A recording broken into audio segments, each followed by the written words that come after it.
And this is the sequence of avatars that it goes through, basically all the faction leaders. It's kind of a graphical entertainment, I guess. And it'll go through the sequences of all the faction turns. So far that our eyes can see anyway, what intel we have on the map. Wow, look at that. We're being attacked already.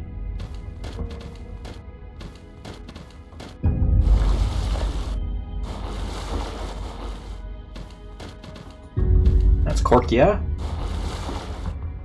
Faction of Korkia. The reason why we can see some of these factions here is because we have a league with them. We're in a league. We've got defensive affiliations with them, or brothers in arms, which is essentially the same thing as an alliance.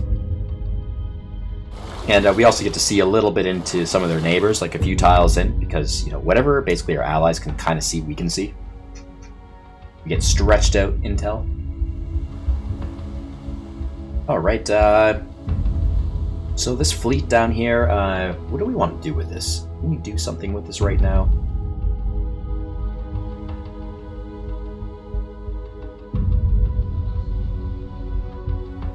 I think we will. I think I might contemplate moving my Hoplite unit, sailing it all the way north to Macedonia to help support the defense of my settlement up there. Let's just take a quick look at what was happening way up there. I just clicked on the mini-map to get up here real quick. It's like a snap to. Okay, yeah, we're under assault here. We've got a Macedonian Axeman. Sort of a bit of a barbaric unit, but they do best in the forests and rougher terrain. They're not well armored though, obviously. They got shield, but they're not well armored, so they take more damage than some of the other typical units here.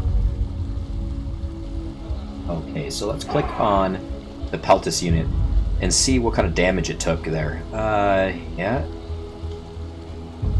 I believe it normally has an attack strength of 3 and health and defense of 3 also. So we actually lost 0.7 health and defense on that attack.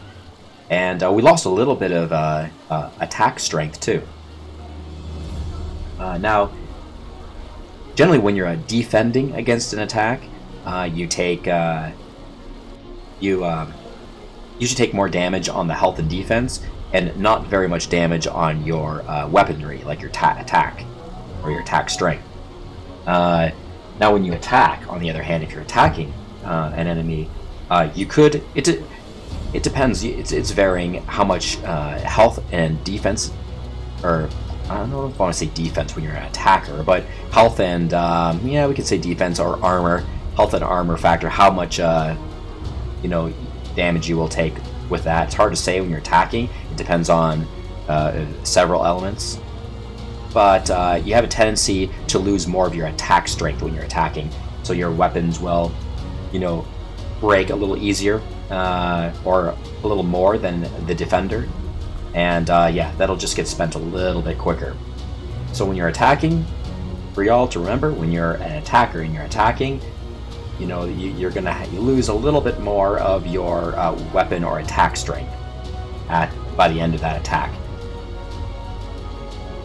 Okay, so what am I gonna do with this situation? I can try to attack him back with my Peltist unit, or I could remain seated and defend myself, or I could try to dig in even more to defend myself. I could think about garrisoning inside of this settlement. I'm not currently garrisoned. I'm standing basically on top of, or as I like to say, just outside of the settlement. Now I'm going to hover over this enemy character. It's hovering over with the suggestion of an attack symbol. I'm not going to press my mouse button yet to actually attack. I'm just hovering over it just to get a little more information on the situation. The potential of what would happen if I were to attack this unit. So, I am the attack unit. Commander's advice. Oh yeah, so I should point this out too. That there are generals in the game. They're special characters. And then each unit of army has a commander in it that you never get to see, but you just got to presume there's a commander in that unit, and that commander gives advice based on what it can see and what kind of other intel it might have. So this commander's advice is telling the player that the outcomes of attacking this enemy unit is uncertain outcome. And the prediction accuracy of that commander's advice is a reliable assessment. Yeah, so that changes, things flux around. Sometimes the prediction accuracy can be very poor, and the commander's advice might be like very positive, like, oh yeah, we'll beat the pants off of that guy or that enemy unit, but then the prediction accuracy might be like, oh, I have no idea what I'm talking about. Like, the prediction accuracy will be very bad. So, don't always listen to the commander's advice. Don't, take it with a grain of salt. Always double check the prediction accuracy and really think about it. But this one seems pretty reliable to me. I mean, it is a reliable assessment, and but ironically, it's uncertain outcome. So he's just affirming that he doesn't know what the outcome will be. Doesn't really do us much good on that one, really. Well, at least we know it's an uncertain outcome. We don't know 100% if it's going to be a bad outcome or a good outcome, so I mean, I guess that might spell out to something. The movement that it takes to walk over to that unit for the attack is 1 movement. Okay, attack withdrawal chance. So the attack withdrawal chance, I believe, is when we attack, if we do not kill the enemy unit, what are the chances that we'll be able to withdraw to safety? To regroup for maybe another assault. So it's a 30% chance. Because sometimes, like, if you attack and you don't withdraw, your guy will just fight right to the death. Like, your unit will attack and die attacking, which can certainly happen if the defense is quite strong. The tile support on that unit, the enemy unit, for this attack is supplied at 100%, so that's good, we're fully supplied. The enemy's terrain defense bonus is negative 20%. Oh, so that's a good thing for us. The enemy does not do very well on that river that he's standing on. That gives us an advantage. My terrain modifier on the advance is plus 20%, so we get a 20% modifier. Because peltists do well on flat terrain in general, even if there's a river passing through it. Okay, we're attacking on Macedonian lands in the province of Pieria, and yeah, the terrain type is grass with the river Alekamanos involved in that. Okay, so yeah, I feel sort of decent about that attack because we have a 20% buffer there, and the enemy has a negative 20% buffer. So that's pretty good. That gives us a 40% handicap gap there, which is not too bad. Now I am slightly damaged, so we have to keep that in mind. The enemy unit is probably slightly damaged too from attacking me. Let's see if I can get any intel on the enemy unit. So now I'm just hovering directly on the enemy unit. Before I clicked on my unit first to highlight my unit, then when you hover your highlighted unit over the enemy, you get a certain type of information. If you click right out of your unit entirely and just hover over the enemy unit, or you can click on the enemy unit too, I suppose, it'll give you a certain amount of information as well. Oh, the bridge is in good order. Okay. Yeah, so let's get some information. What's it going to tell us? The peltists... Oh. Are there 2 units there? There might be actually 2 units on that tile, not just 1. It looks like there's a enemy peltist unit and also a enemy warriors unit. We're currently seeing the warrior unit, the axemen. In this game, it'll only show you 1 unit on the tile, like graphically, and there could be other units tucked in there too, like stacked, we would call them. I think you're only allowed 3 units on a tile in this game as a maximum. let me try to click on this. Yeah, see, I clicked on that helmet up there, and it's going to show us all the units on the tile. So we actually have 2 enemy units on the tile. Youch. Warriors. Demasplops, whatever, army is inexperienced warriors. Okay, inexperienced warriors. It is at full strength. Its attack ability is at maximum. Okay. In general, morale is at 100% and loyalty is at 100%. Okay. And its attack ability is at maximum. So the warriors do best when they're attacking, not necessarily defending. When you as the player attack an enemy, they will defend themselves mostly with like armor and shield type of thing, and a little bit of attack back, almost like a counterattack kind of thing. But it's not at full capacity strength as if they were attacking you. So when you're defending and kind of attacking back a little bit, it's sort of marginal. But yeah, they excel. The warriors excel at outright attack. So when they attack you, it's 100% ability maximum. Okay.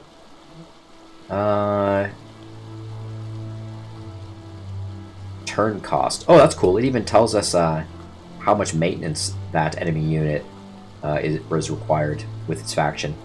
That warrior unit is eating 0.5 food and absorbing 0.4 gold pieces in payment from their faction, from their nation.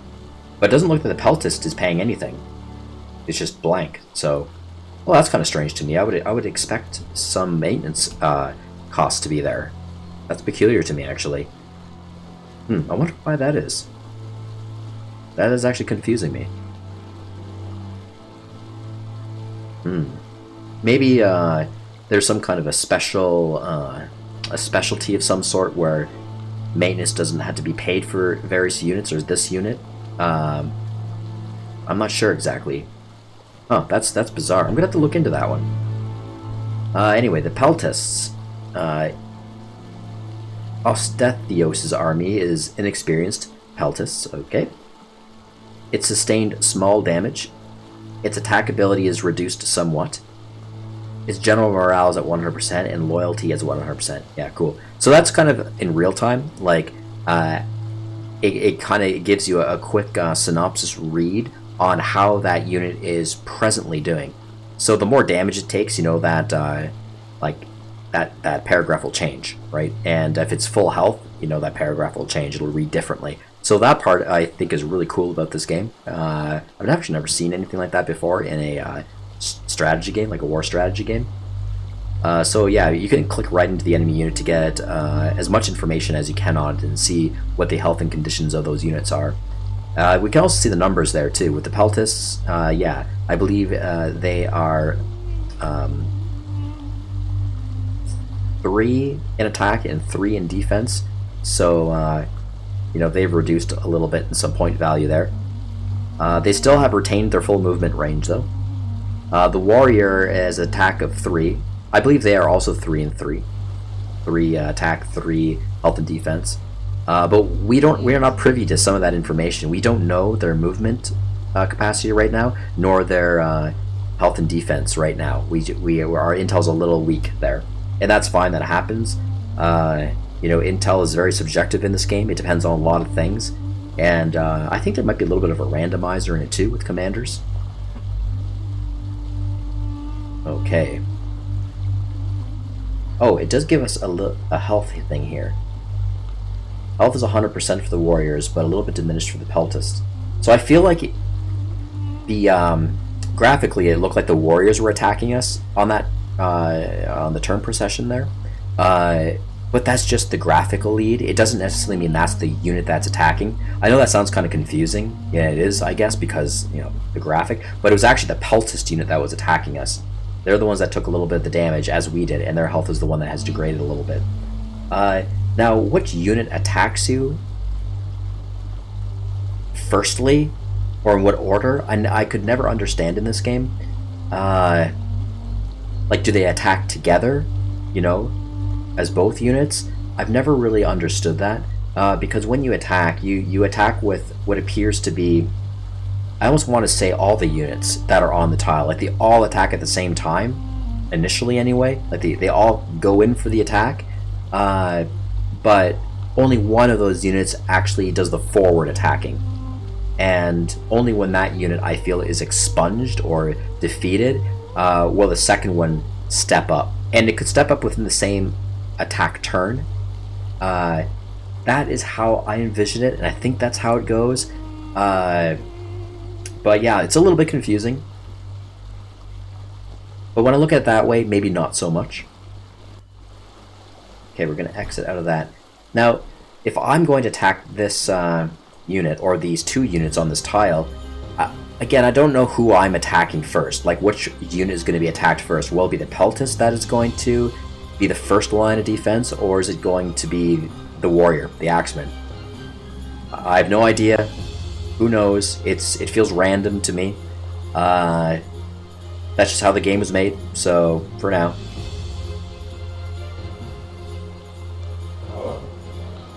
Yeah. It's going to end in a draw, I'm pretty sure. I'll probably do some decent damage. It'll end in a draw. I don't know if I want to do that. If I want to attack, or if I want to tuck away for a bit. Something tells me I should probably attack, because I'm worried that if I stay put here, then on the next turn, these units will wrap around a little bit here and attack Pydna, and it's undefended. So they would probably take that settlement pretty easily, especially with two units. That's why I'm thinking I should just attack. Yep, I'm going to do that. I'm going to try and attack against both these units. One unit versus two units. We'll see how we do.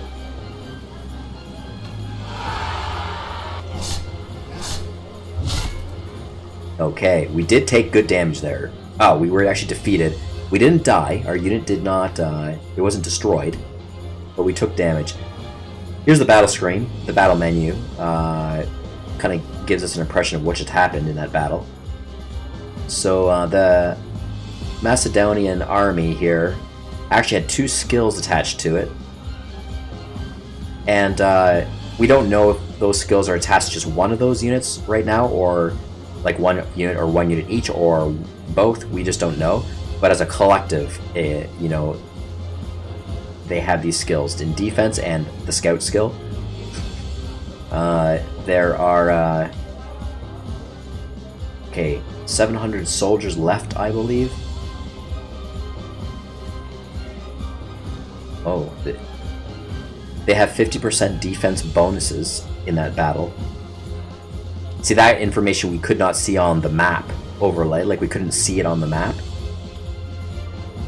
But we did know, at least, that the terrain affinity was decreased by 20% for them. Their army morale has taken a negative 6% hit after that battle. Their readiness bonus has increased, so they're a little more on edge now after that battle, especially because they won. Okay. So here, what started... We have a dividing line, so I think what that means is what started as... I think this is the average of both units.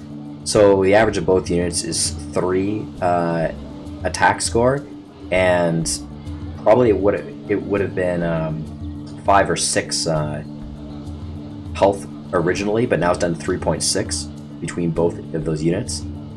Wait, no, I'm a little confused about that actually, because then we have a divider right here, and then we have I think, well, that must have been the starting. Oh gosh, I'm a little confused on this one actually. Yeah, actually kind of confusing. So I think above the divider bar here, this is before the battle began. This is where those two units, where their stats were set before the battle. They had a little bit of damage, but I think this is the average between the two units. At least it looks that way for health. Because between the two units, I know each one of those enemy units has 3 points of health each. I know that their Peltast has a total or a maximum of 3 points, And then the warrior, I believe, also has 3, but I could be wrong. Could be 2 maximum points of health, but maybe 3. But anyway, they did take a little bit of damage, so that was their starting average right there. Now, where I'm confused and lost is that it says their starting average had an attack score of 3, but I'm pretty sure it should have been more than that. The attack score should be higher than that. Because I know the warrior had 3, for sure, and the peltist, I believe, was a little bit decayed from 3. It's like 2 point... Oh no, now I remember, they had 1.8. So, to me that should actually say 4.8. That was their starting average, well, between the two. It should be a 4.8, not a 3. So I am actually very confused about that. Quite confused, actually.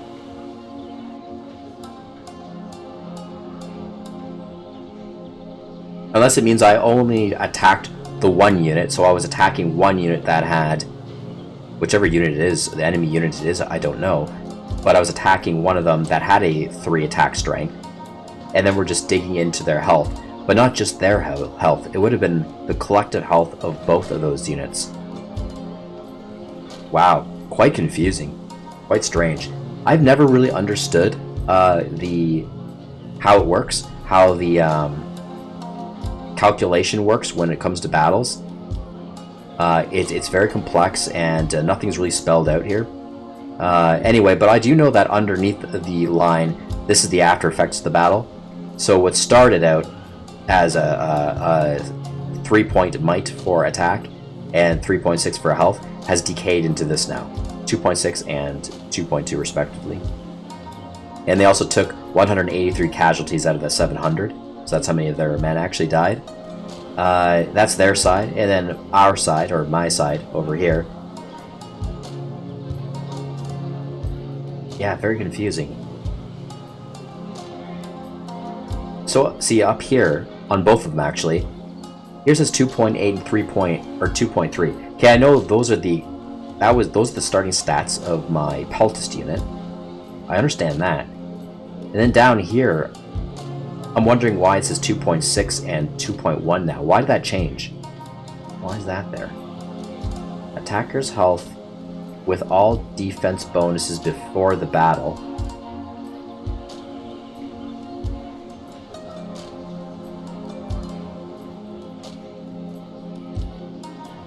Attacker's health before... This just says attacker's health before the battle. And this is attacker's health with all defense bonuses before the battle. So a decrease in defensive bonuses? Is that because I was the attacker? Okay. So, okay, I get it. I kind of maybe get that. And then down here, I'm going to hover over underneath the bar. Current attacker's health. This is after the battle. What happened? Okay, current attacker's health. We lost quite a bit of health. Attacker's attack strength after the battle. Right. Okay, and then over here, let's look at the opposition side. Up here, I know this is just 1 unit. This is 1 unit right here. Defender's health before battle. So we were attacking 1 unit at a time, even though there are 2 units on that tile. I don't know which unit I was actually attacking though. I don't know if it was the warrior unit or if it was the peltist unit, because they both have a maximum, a total of 3 and 3, respectively. So I'm thinking I was attacking the warrior unit though, because I know that their peltist had taken damage. It went from it starts at a 3 attack, but then it went down to 1.8. So it looks like for some reason we it looks like we attacked the strongest defending unit. And maybe that's how the game is organized. When you attack a tile that has a unit on it, and if there are more than 1 units on it, you will always attack the strongest defending unit first. I guess that's how it goes. This is actually the first time I'm really thinking about that. Okay. And the second unit, enemy unit, the peltist, I guess has been left out of this battle altogether. They're kind of waiting on standby, I guess. Okay, and I want to look down here. Over here. Defender's attack strength with all the bonuses before the battle. Okay, defender's health with all defense bonuses before the battle. Right. Okay, so We know that they get a terrain affinity reduction, defender bonus, and penalties. So they would have lost 20%, but then there is a defense bonus gain. And you know where that defense bonus gain is of 50%? It's from their skill attribute that they have up here. That's given them 50. So when we subtract this, we actually get they're ahead by 30% still. So there's a multiplier being done here by 30%. It gives them a 30% edge for multiplier. Okay, I think that's making more sense. The numbers still don't quite reach out to me here. Like when I'm looking at this, defense and health, like it just gave them an extra 0.6. That doesn't spell out to 30% increase. So I'm still kind of confused about the math there, but something is calculating in ways that the player can't understand, or at least I can't understand. And it came out to 3.6, still an advantage for them. That was their end result. Okay. Now, I want to make mention here to you guys that on the Steam forums, this has been actually brought up by other community members, and they want to understand the numbers and the calculations of how the battles work.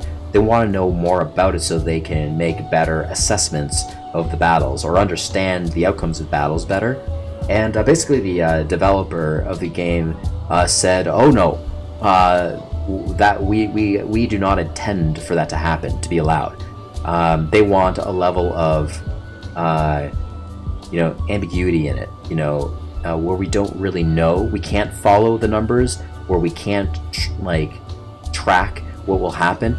I guess the developer wanted a good level of randomness involved in battles, where we don't know the numbers, we can't make perfect assessments like you can in most strategy war games. To be honest, in a lot of strategy war games, you can assess the numbers and the calculation down to a T.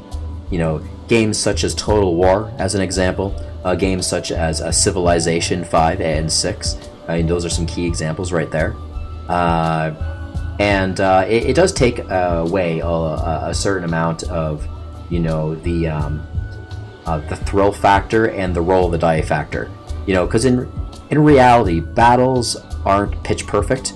The commanders and generals don't know, they're not number crunchers and know exactly how and what swords will be swung at exactly the right times and this and that. If they all knew that, then they would know the outcome of the battle before it even started. So trying to stick to historical, realistic sense, I think this is what the developer was aiming at, trying to program and make their game a little bit more of a mystery when it comes to battle, and trying to have it where the player can't follow or understand the calculations so well, but the program certainly can. And of course the developers who programmed it, they know what the numbers are and what the formulas that were involved in place to make it so they know all that. They won't disclose it, of course, and I guess that's fine. But I know a lot of players, including myself, had a bit of an issue with that. Like, but we just don't know, but we want to know the numbers and we want to understand more. But nope. They just kept saying, no, that's not how we intended the game, and that's fine. It grew on me. It kind of grew on me, and that's how. I guess that's another reason why I just don't waste my time really looking into these sort of battle menus, or really trying to get down to the tacks and brass of the numbers prior to battles, during battles, after battles, because I guess we're not supposed to know. But I'm trying to look at it again here for you guys, kind of for the first time in a while, actually, to see if I can make heads or tails of it in any sense, to give you guys an appreciation of kind of how to gauge a battle.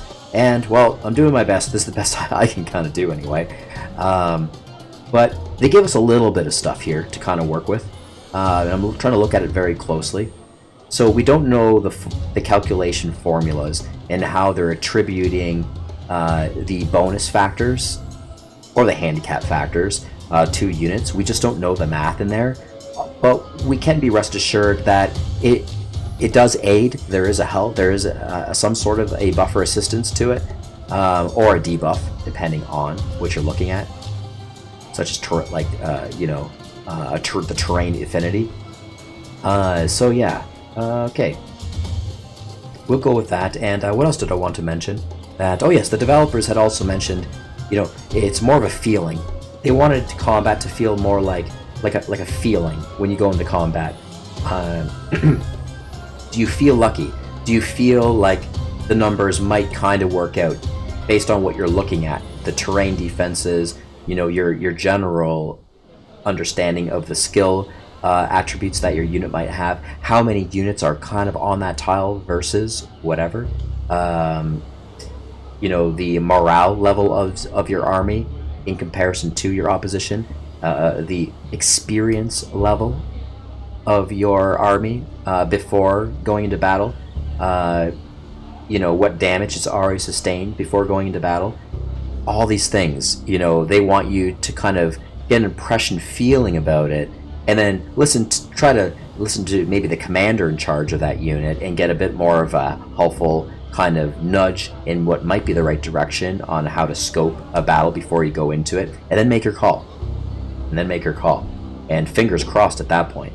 And this is kind of odd to say and weird, but I've gotten very used to it. So used to it that that feeling kind of mechanism really starts to pave out. I've gotten actually pretty good at not looking at numbers very much at all in this game, and having a general feeling about what the outcome would likely look like at the end of the battle.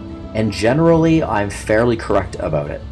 More or less, there is definitely wiggle room in there, and the numbers are never exact, but I always kind of get a feeling of, yeah, I'm likely to survive, or no, I'm likely not to survive at all, or I'll probably be defeated, or this is how much damage I'm probably going to take.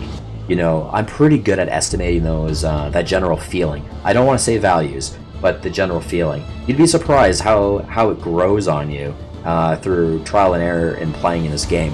And it actually feels pretty cool, because I don't get that sort of randomness and kind of internal feeling that I get in any other strategy game, in any other war game out there. So it's interesting to me, even though it's done kind of different. So yeah, I think this is kind of the best I can get for you guys in trying to sort of get a bit of a cursory understanding of how the battle would work in sort of numbers versus buffs and debuffs and things like that.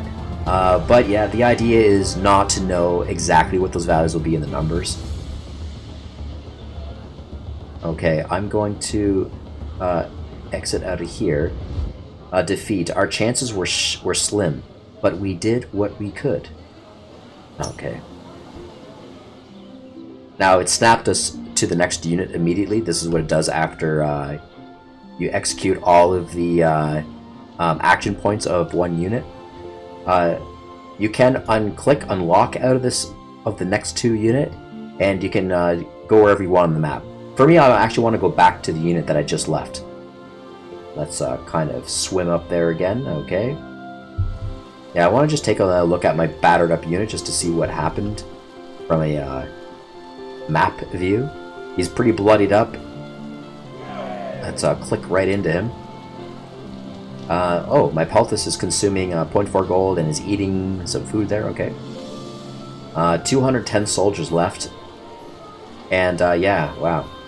Got 2 points of attack, and we really took a beating. We're down to 0.9.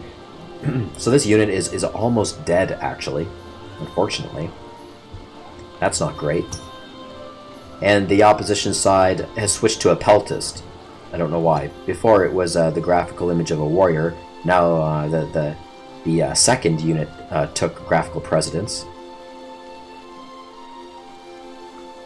And the Peltist was not involved in that fight because their stats are exactly the same before the fight. But the warrior took a little bit of a beating. Not nearly as bad a beating as we did. So yeah, that did not work out in our favor. So now I'm worried. For sure, I would say next turn, if they attack, they're going to outright kill my Peltist. And then my settlements here are totally undefended. Which is not good at all. We have one boat over here. This is a naval boat. I feel like I want to reinforce. You know what we will do? So I've clicked on my fleet boat here. And see the arrow tracker here for movement. I'm going to sail my boat all the way up to Neapolis. It's apparently going to take 2 turns to get up there. And then I'm going to load my hoplet up onto that boat. Let's just swim this boat there. Oh, sorry, this is going to take 3 turns. It's trying to click me to the next unit already. It's going to take 3 turns to get there. I can load up my hoplet unit, which is a very powerful unit actually. And then I think my strategy would be to swim that hoplet across and over here to help defend these lands. But to be honest, by that time, I'm pretty sure at least one of these settlements will be taken over. So the best I can do is try to take it back, I hope. That's going to be my strategy on that one. But it leaves Neapolis undefended now. And I have no idea what is around Neapolis. It's just a fog of war. I have no idea what's out there. But I'm willing to take that risk for now because, well, over here I do know what's around these settlements, the enemy, and they're very aggressive right now. Okay, so snap me to this next unit here. Another battle boat of mine. What do I want to do with this battle boat?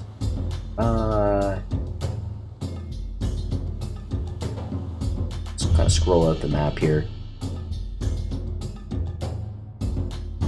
I think I'm just going to use this battle boat as a bit of a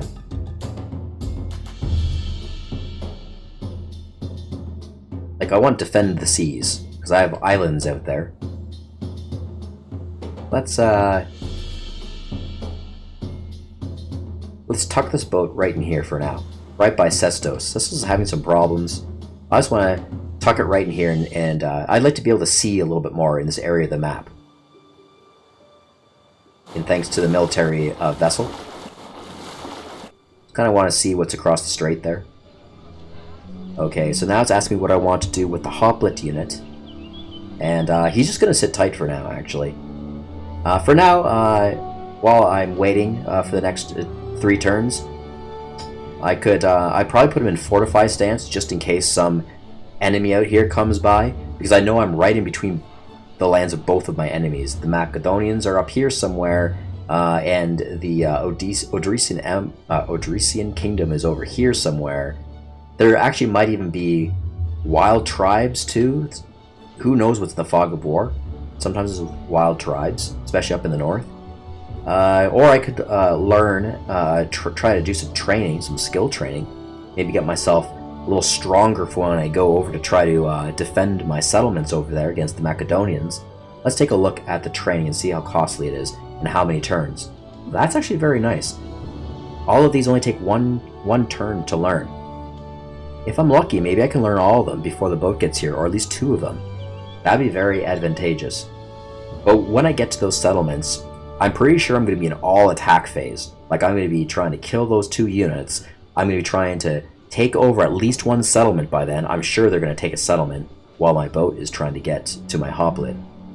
So let's do an assault. I'll try to learn the assault skill here. That costed me a little bit of resources. Alright, it's swinging me down south now. It's asking me what I want to do with my hoplet in the home territory.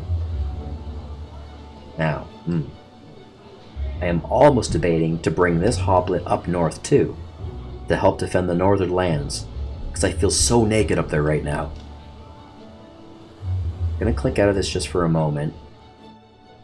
If I'm going to leave my mainland relatively undefended, I had to be sure about the neighbors. I don't want some surprise attack from the next door Greeks. Also, let's take a look at our settlement. We do have a pretty well defended Athens. I mean, we got a concrete city wall surrounding it. City walls, right? Let's read it. The fortification. Bigger cities or strategic points should have a very strong defense system to be able to withstand long sieges. Breaking through city walls made of stone is no easy task, and the longer your city can hold out, the more time for you to bring in reinforcements. Ain't that true? The city walls improvement provides a city with 100% defense bonus. Oh, I like that. If the city has also a defense improvement, its defense bonus is further increased to 150%. Any unit inside a city with city walls would similarly receive 100% defense bonus. Wow, that's actually pretty incredible. City walls can be built only in cities with palisade improvement. Okay. So there are some requisites that come before it, before you can build it up into higher defensive structures. Yeah. So I actually feel like sort of confident that the city itself might be able to hold a level of attack, even with no garrison in it. But let's take a look at our neighbors over here in Boitia. Let's go to the diplomatic panel. Under foreign relations, now that we have processed into our second turn, a lot of this should be unlocked now. I'll click on their flag. Okay. And, oh, I noticed that their attitude has changed. Remember in the first turn? On the first turn, it said distant. Their attitude was distant. Now it's reserved. So there's a bit of a change there. Just slight, though. Okay. Now, really, I just want to sort of assure that they aren't going to go silly on me and try and attack me while I have my hoplite away.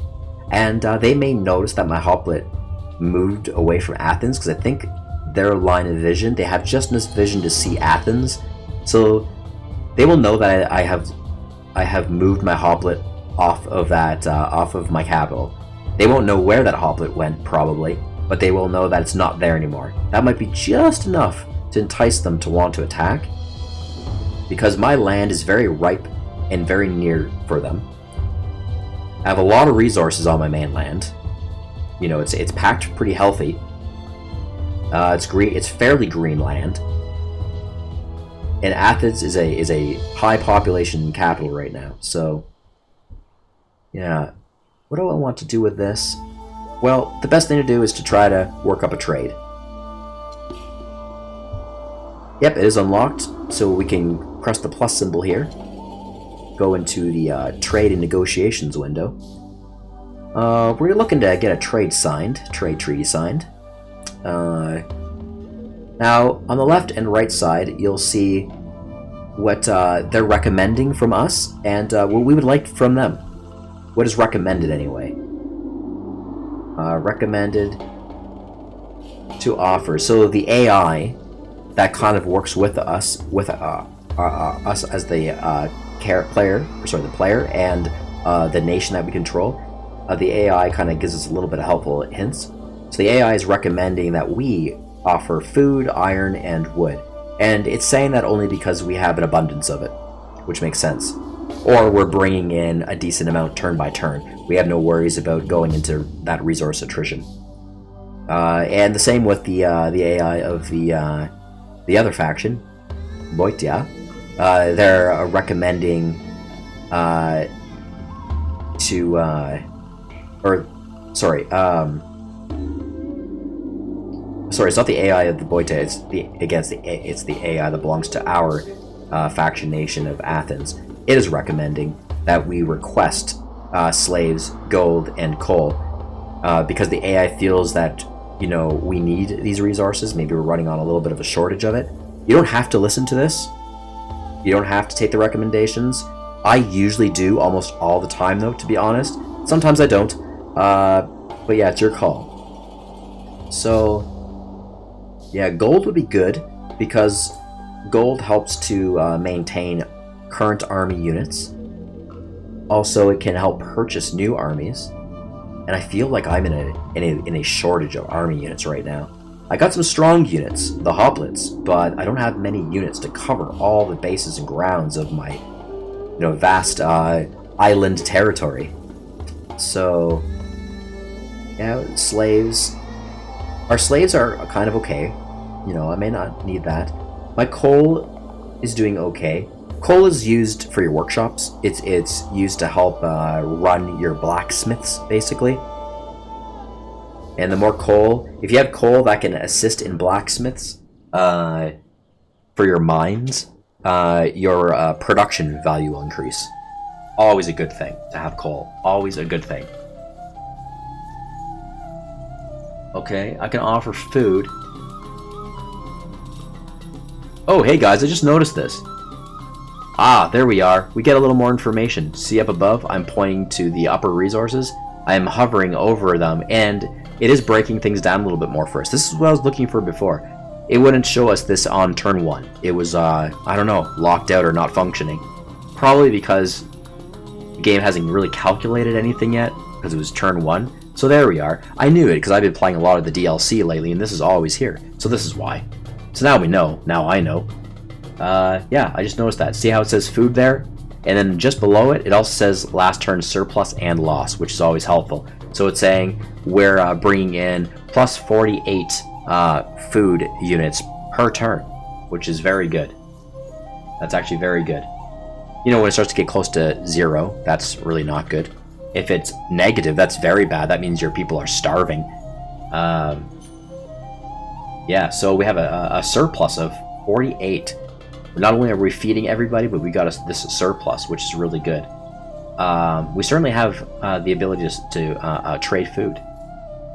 That's probably what I'll do. I'll trade food. Let's look at our iron. We're getting a surplus of 4.4 iron per turn. That's actually not bad either. Wow, not too bad. I like that. But I like my iron. I'm going to try to keep that. Wood. Let's look at the wood. We don't have a lot of wood. We actually don't have a lot of copper either. Or iron. We don't have a lot of iron in our treasury. We don't have a lot of wood either. But our surplus is growing by about 5 points of wood per turn. I'd rather not trade anything away. I'd rather not trade any of my surplus value away yet with those. But my food, that's cool. Like, look at this, the amount of food. So certainly I can put away some food here. I just want to quickly look at my resource map here. Resource usage for food, just to get a bit of an impression of how the food is being supplied throughout my nation. And yeah, it does look like every single settlement is being fed quite well, if not extremely well, but quite well. So I'm good with that. Over here we have the surplus loss breakdown. Where exactly is our food going? We have 82.1 yields of food in total, and some of that comes from actual farm fields, and you know, another portion that comes from just straight up grass, you know, just berry picking type of thing, you know. So that's the plus is the yields. That's what we have as a max total right now. What we're bringing in every turn, 82, and then about half of that seems to be getting consumed, and then another half of that is the surplus. Pretty cool. So it's saying here that our Byram ship, our Navy ship, is consuming 1 unit of food per turn. Our galley is 1.5 per turn. Our Trirum ship is 1.5. All of the Peltis units that we own are consuming a total of 2 food per turn. All the slaves that we own, which we can't see on the map, but they're projected to be in our cities, they're eating 2.4 units of food per turn. Okay, and then we've got all the hoplets that we own on the map. They're consuming quite a bit. They're consuming 4.5 food per turn. And here's the big one. Our cities. All of our cities and settlements are consuming 20.8 units of food, you know, across the realm. And that leaves us with our surplus of plus 48. Not bad. We also have applied modifiers. Due to our democracy, we have a good administration. It's actually amplifying our yield total by 50%. Very strong, very good. That's why it's great to be a democracy. Food for everyone. Everyone work hard for your food. Make sure your neighbors are fed. And then we also have a 10% bonus due to difficulty, which is synonymous with the medium difficulty setting. You will get a 10% bonus. Now, if you were to go to hard difficulty, I believe it goes to 0. And if you go to anything above and beyond hard, it starts to, you know, dive into the negatives. your yields will make less and lesser food units per turn. Okay, here's the final calculation right there. Blah blah blah. Just as a little bit of math there. All right, and 0 in current reserves. I feel like that always says 0, and I don't know why. Because we do have reserves. Our reserves are actually standing at 25 units of food right now. That's our reserves. It says it right up there. So I'm not sure why it says 0 there. Probably because it says 0 from last turn. So this game is reading. It reads everything set as nil and 0. So that's why it's saying 0. But next turn, after we process this next turn and we go into the next, I'll bet you down here there will be a number in current reserves, and it'll speak out correctly as to what we see up here in the top menu. Okay, so yeah, I just want to double check the breakdown of food just to make sure I'm doing the right decision here when I'm trading, and how much I'm thinking to trade, how much food per unit I'm thinking to trade. Okay, now what do I want? The question is, I want gold, but how many gold pieces do I want from them? How much gold do I think they have, first of all? It's usually hard to say. I'm going to exit out of here. I don't have very much intel on this faction, but I can at least kind of look at their land. How many gold mines do they have? They have 1 gold mine here for sure. Oh, they have 2. Okay, looks like Boitia has 2 gold mines. So I know they're pulling in probably at least 2 gold pieces, or 2 gold units per turn. That might be modified a little bit, give or take, depending on things. You know, who's working the mines, what kind of population, what slaves might be attached to that workforce, what roads might be attached. Are there any blacksmiths attached to those mines? Because blacksmiths, once again, help to bolster the efficiency rate of production on the mines. Might they have any government-type modifiers? So all these things, you know.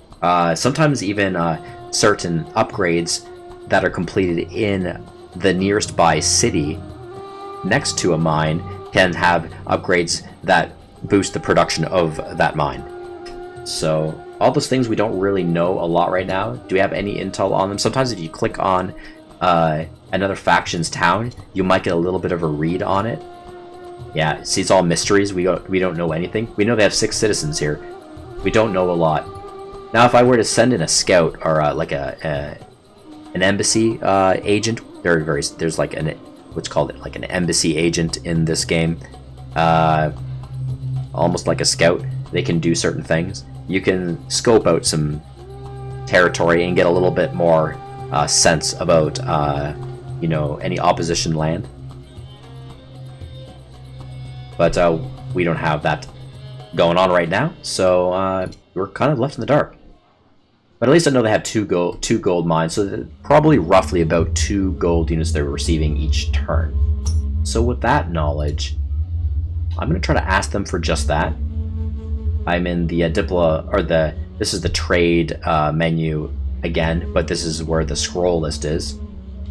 Oh, I should show you guys how I got into that. Yeah, so trade overview, boom, there I am. Scroller list, scroll through all the known factions that my faction currently knows. Oh, there's Boitia. There's a trade loss of 3. So trade loss means that how much trade you're going to lose from the resources back and forth, depending on the location of that nation. Basically, the closer it is to you, that nation is to you, the less the trade loss.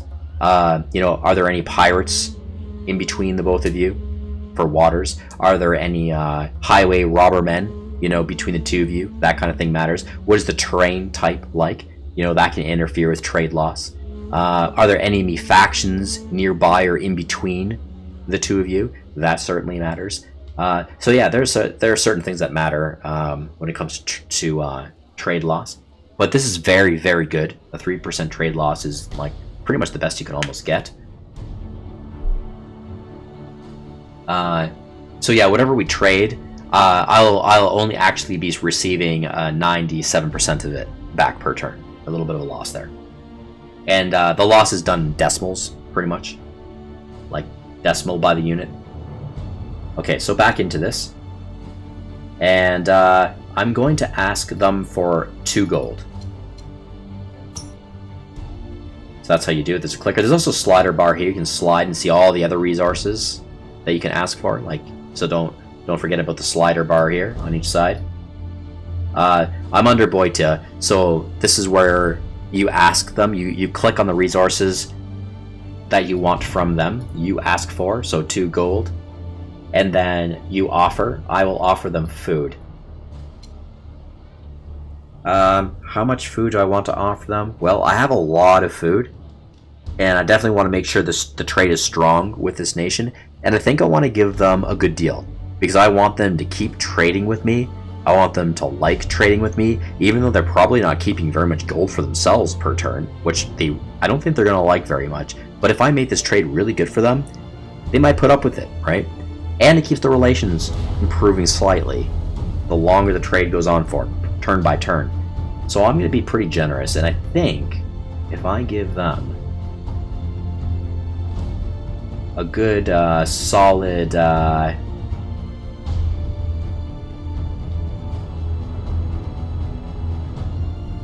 let's try for 15.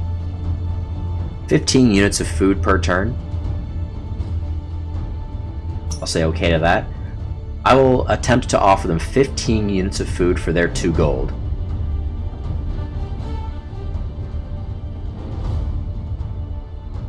You know what? I'll even throw in a... Should I throw in a wood?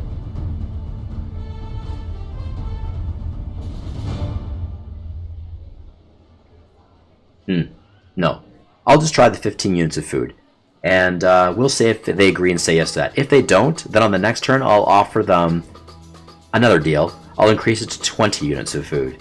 So we'll see we'll test them out. We'll see how the AI will react. Now I want to say this, I want to mention this to you guys, that the artificial intelligence system of the trading in this game is phenomenal. It is really, really good. I played countless other strategy games, and to be honest, the trading mechanism is either not a thing in that game at all in those games, like it's just not even a mechanic, or it's done very, very poorly, or there is a mechanic in place and the AI just sucks at it. It has no idea what it's doing. It's like just silly, you know. And I have my eyes looking at the Civilization games. You know, the trade system in the Civ games are quite bad, I would say. Also, when it comes to like the Total War games, the mechanic is done in a very generic way, a very generalized trading system.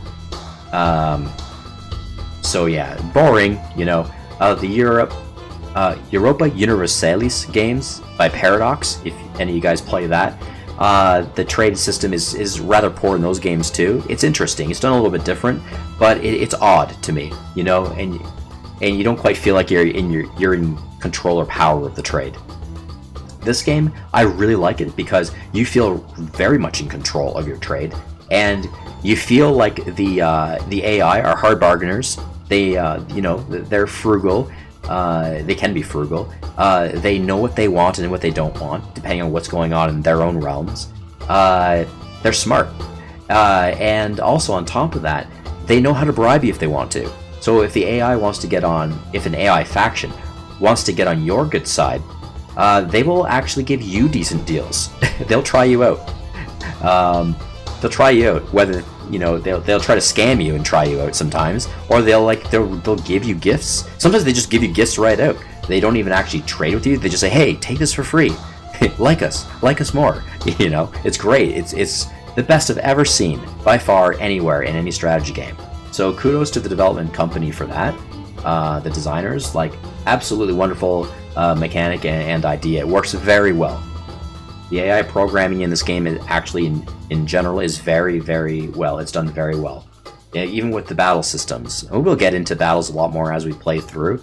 And I'm going to point it out. I'm going to point out how smart the AI is in just about every crevice and corner of this game. And it really surprises me in comparison to a lot of other games of this sort of genre that I've played. Okay, so we're going to go with that. Now, we have a trade duration scroller bar down here, and we can actually choose for how many turns we would like this trade to go on for. I'm going to go with... You know what? I'm going to go with 20. I want to go for a while. Let's go with 20 turns. Now, they may agree with that. They may not. If they don't agree with that, they may agree with my trade, but not the duration. So the AI might come back and ask if they can reduce it. They might even ask to increase it. It depends. And then it's up to me if I want to say, yeah, okay, that's fine, or no, I want to hold stern to my 20, and in that case, the deal fails. Yeah, and then there's a trade loss. And this only pertains to us, the player, and the faction, not to the AI faction. They don't care about this. It's they have their own trade loss limit set. This is our trade loss limit. This is what we're willing to lose on the return trip of goods. You know, so if we want to make this trip, so are we willing to lose up to 27% of our goods? You know, depending on things. Yeah, and basically this comes into play after a deal is made. So if the deal is accepted, then trade loss limit, whatever we set to, it comes into effect at that point. So if we set it to, say, 5% trade loss, actually it was already set to 3%. There, 3% is what the program is. Oh, one moment, I've got to quickly pause this. My doorbell's ringing upstairs.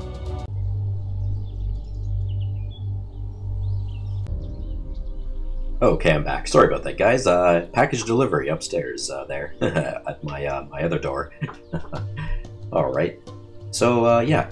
Anyway, 3%, and whatever you put this at, that is the limit there you're allowing trade loss to be. So it's about how much you're willing to lose during the turn by turn of this trade exchange. So yeah, if I put up to 20%. That means I'm allowing up to a 20% loss on the product that I'm receiving back in resource goods. And if I go higher than that, even higher, lower than that, well, I'm not willing to take much of a trade loss at all. So that's up to you what you want to set it at. And by the way, when it's by percent, basically when a trade loss does occur, the game will tell you that a pop-up window will occur. And it'll tell you exactly what percentile trade loss you just took, what kind of a hit it was for that turn. If you don't get a pop-up window at all, that means there was no trade loss whatsoever. It's 0. And trade loss looks like it's basically takes away from you the resources you would normally get at 100%, and it takes it away at a percentage level, which usually fractions things down to a certain type of decimal.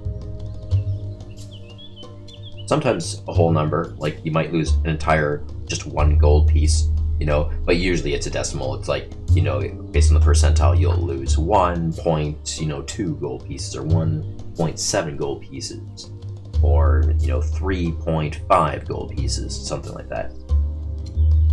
Okay, well, being how they're right next door to me, like, there's no excuse or reason to really take trade loss. Something's got to be really very much going wrong to take any trade losses over, you know, maybe 5%. I'm going to keep it at the AI recommended, which is trade loss of 3%, so I'm going to match that and keep it there, 3%.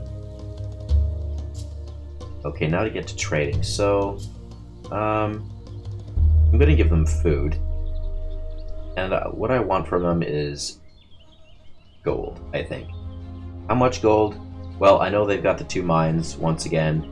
I'll just ask. A part of me wants to ask for both of their gold and see, like, try to make them a really good deal and get them both gold.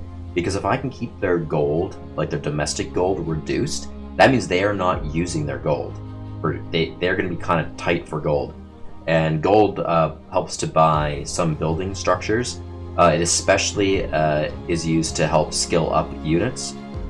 And also, it would be responsible for recruits, for recruiting new soldiers. And, you know, I don't want these guys recruiting too many soldiers, or especially powerful soldiers, being how they're right next door to me. So sometimes you can use trade to your tactical advantage as a way to sort of dismantle their military production. So let's try them for 2. I'm gonna ask for basically all their gold production per turn. Actually, this might be a little bit more than that because I don't think they have blacksmiths, so they might not actually be making 2. Even though they have 2 gold mines, they might actually be making a little bit less than that. So maybe like 1.5 gold per turn or 1.7 gold per turn. But we'll see what they say. They probably have a reserve of gold like I do in their treasury, so they might be willing to dig into that. So long the price is good for them, right? And I'm going to give them a good deal. I'm going to try. I'm going to give them a lot of food for that. I can afford up to 48 units of food because that's my surplus. I don't want to max it right to 48 though, just in case, if anything happens in this game when it comes to like, how the seasons are looking type of thing, and what kind of population is coming about and how much people are going to be eating. And my soldiers eat food too, so I won't max it out or anything, but I could probably safely get up to 40 units for sale. So let's put it up to, I'll give it 30. 30 units of food. Can I do that? Oh, it's only allowing me to do 24. Well, that's kind of strange. It's only allowing me to do the maximum of what's in my treasury. Oh, so this game doesn't allow me to trade based on my surplus, values. It's based on what is already currently in my treasury, which is actually kind of limiting. I wish this game would be programmed to like open this up where it's not locked to whatever your treasury or your stock threshold is. That's kind of silly to me, actually, but I mean, it's okay, I guess. Like, I'll do the maximum. I'll do 24. I think maybe the programmers did that because I don't know. I'm not really sure why that limit's there. But maybe because for the turn duration, like if you wanted to sell all of your stock, you can't go over that. You can't sell into the negatives, which makes sense. So maybe that's why they put that limit there as 24. So if I put 1 turn, to make that deal, and Boitia accepted, then all of my stock would be gone the next turn. It would be a 0 stock, and then I'd only be getting whatever the surplus is per turn after that, which is fine. It makes sense for 1 turn. Now here's where I find is kind of strange. Now you can actually go over turn 1. I go to turn 5. That's a 5-turn deal. That means 24 food will be going to Boitia for the next 5 turns. That would put me into a negative on turn number 2, and furthermore from there on in, perhaps. Well, if it weren't for my surplus anyway, countering that. But I find that kind of strange, because it doesn't really matter then. Why put that limit on there? Or the stock limit? Why do that? It doesn't really make any sense at all. You might as well just take it off and open it right up and make it, kind of the sky's the limit, right? Yeah, kind of strange to me. I might try to put a recommendation into the development team of Cube and maybe kind of make that mention. Like, you guys should maybe open it up, because it makes more sense to open it up, because then we can trade based on our surplus of resources, which makes a lot more sense. I'm gonna try to keep this trade going for a while, so I'll try them for a modest 10 turns and see how they react to that. 24 units of food for 2 gold. I hope that's going to be enough for them. There's not really anything else I'm willing to give them. Wood, not really. Iron, no. So yeah, we'll just set with that. So these 3 scroll icons here are the different options you can do when trying to execute a trade exchange. The first one I'm hovering over right now, it's offer my proposal. So I can offer this that I just set right now, offer that, and they will react the very next turn. They will react and either say yes or no. Sometimes they kind of give a quick synopsis as to reasoning why they declined anyway. So yeah, that's the main one that I always go to, offer my proposal. And with that, they're allowed to sort of counter a little bit if they want to. They can't counter the actual resource offer exchange that you put forward, but they can counter the trade duration. They're allowed to change that. So they can say, yes, we like your deal, but we just don't like the trade duration, and they might want to change it. And then it's up to you if you want to accept their new recommended proposal or not. That's up to you. Now, this next one here is called exchange demand. This, actually, you know what? I'm going to skip this one. I'm gonna gloss over this one and move to this one first, because it's a little bit closer to the offer my proposal option. This one's called counter proposal. If you select this one instead, it's similar to the offer my proposal, but counter proposal basically allows the AI to come back and negotiate with you fully. So they can say, oh, you know, we don't like your deal, or we do like your deal, but we'd like to change the resources around a little bit, or we'd like to change the trade duration of turns around a little bit. It basically allows them to open up the resource area. They can kind of make a counter offer of resources and switch things up a little bit and see how you like it, you know?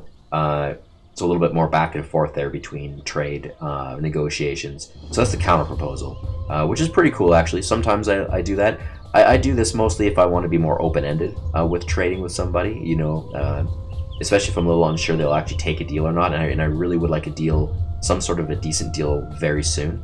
I might open that up to counter proposal to give them a little more, give the AI a little bit more negotiation leeway, instead of, you know, like the offer my proposal, which is more of a yes no. You know, the AI will come back with a yes no, I don't like this offer, or I do like this offer, and if I do like this offer, okay, maybe I want to change the trade duration. That would be what the AI response would be. Now that is down this middle one here, exchange demand. This one is kind of a little bit more demanding. You come up with a trade exchange. You can, you know, offer them resources and request resources back to them, the trade duration, and if you press the exchange demand, that means that you want them to say yes. They have to say yes to exactly what you've asked for. And if they refuse, if they say no to it, then it's a threat of war, which is pretty profound. It's a destruction of relations. If they refuse, then you're basically telling them that you will declare war on them. Wow. So yeah, pretty potent. And the AI registers that as, okay, this is a very serious trade demand. Either I have to make this player faction happy or content in some way, or this player is going to declare war on me.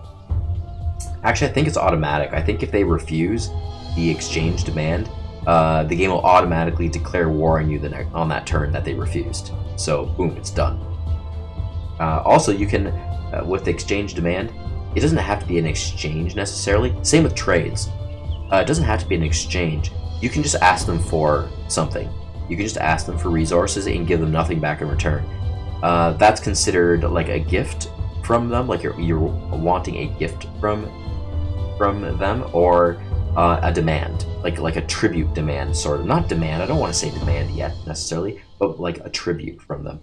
If you ask them for resources for free, you're not willing to give them anything, then you want to press the offer my proposal, and then if they agree and say yes, and give you resources for free, it's kind of considered like a gift, or like a tributary gift, so like a nicety charity sort of thing. Now if you were to do the same thing and just ask for resources and give nothing back to them, and do exchange demand, that is seen as very aggressive. You know, not only are you saying, if you don't give me, I will declare war on you, but if you don't give me this for free, then I will declare war on you. So yeah, so that's how these three functionalities work here. And yeah, with that being said, we're going to go with the first one, offer my proposal, so I'll click that. And that's been issued, and then we'll see what response they have on the next turn process. Now, is there anyone else I want to trade with here? Let's exit out of the map here, or the menu, and look at one of our other neighbors up here. this sort of small peninsula. Yobie, or Yobie, if I'm saying that correctly. Some of these names, I swear, they're rough for me. They're challenging for me to say, guys. So apologies for that. I always kind of call them just Yobie. I don't know if I'm really saying that right, but okay. So I might do some trading with them. I think, like something small, not as profound as the 2 gold pieces like I did with Boyton next door here. Let's look for them. Yo boy.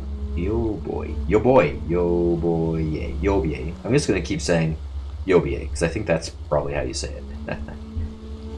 Okay, trade loss is just 2%. Okay, that's fine. And it's recommended to request slave stone and gold from them, and they want food. They want wood, and they want influence. Okay, so I will probably offer them a little bit of food for something. I'll probably offer them a little bit of food for... What's my slave ratio at? Yeah, 22%. And I just need to stay between the lines of 15 and 35%. I'm okay for slaves right now. I think I'll ask for like a little bit of stone. So I'll ask just for 1 stone. And not for too long, maybe just 6 turns. And I'll offer them,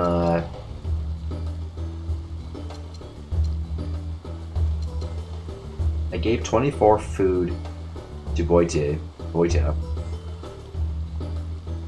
I don't want to go too much over 30, so 6, 7, 8. Okay, I'll try that. I'll try them with 8 food for 6 turns. They might say no to this. We'll see. I'm asking for 1 stone. We'll go with that. Offer my proposal. Okay, I'll exit out of that because I'm basically out of my food resources now for my surplus. I don't want to give anything more than 32% or 32 units of food. And that kind of, the trade between both of my immediate next door neighbors might help to kind of keep relations a little bit, half decent. Common cause, towards happy trade. Okay. Now, that being said,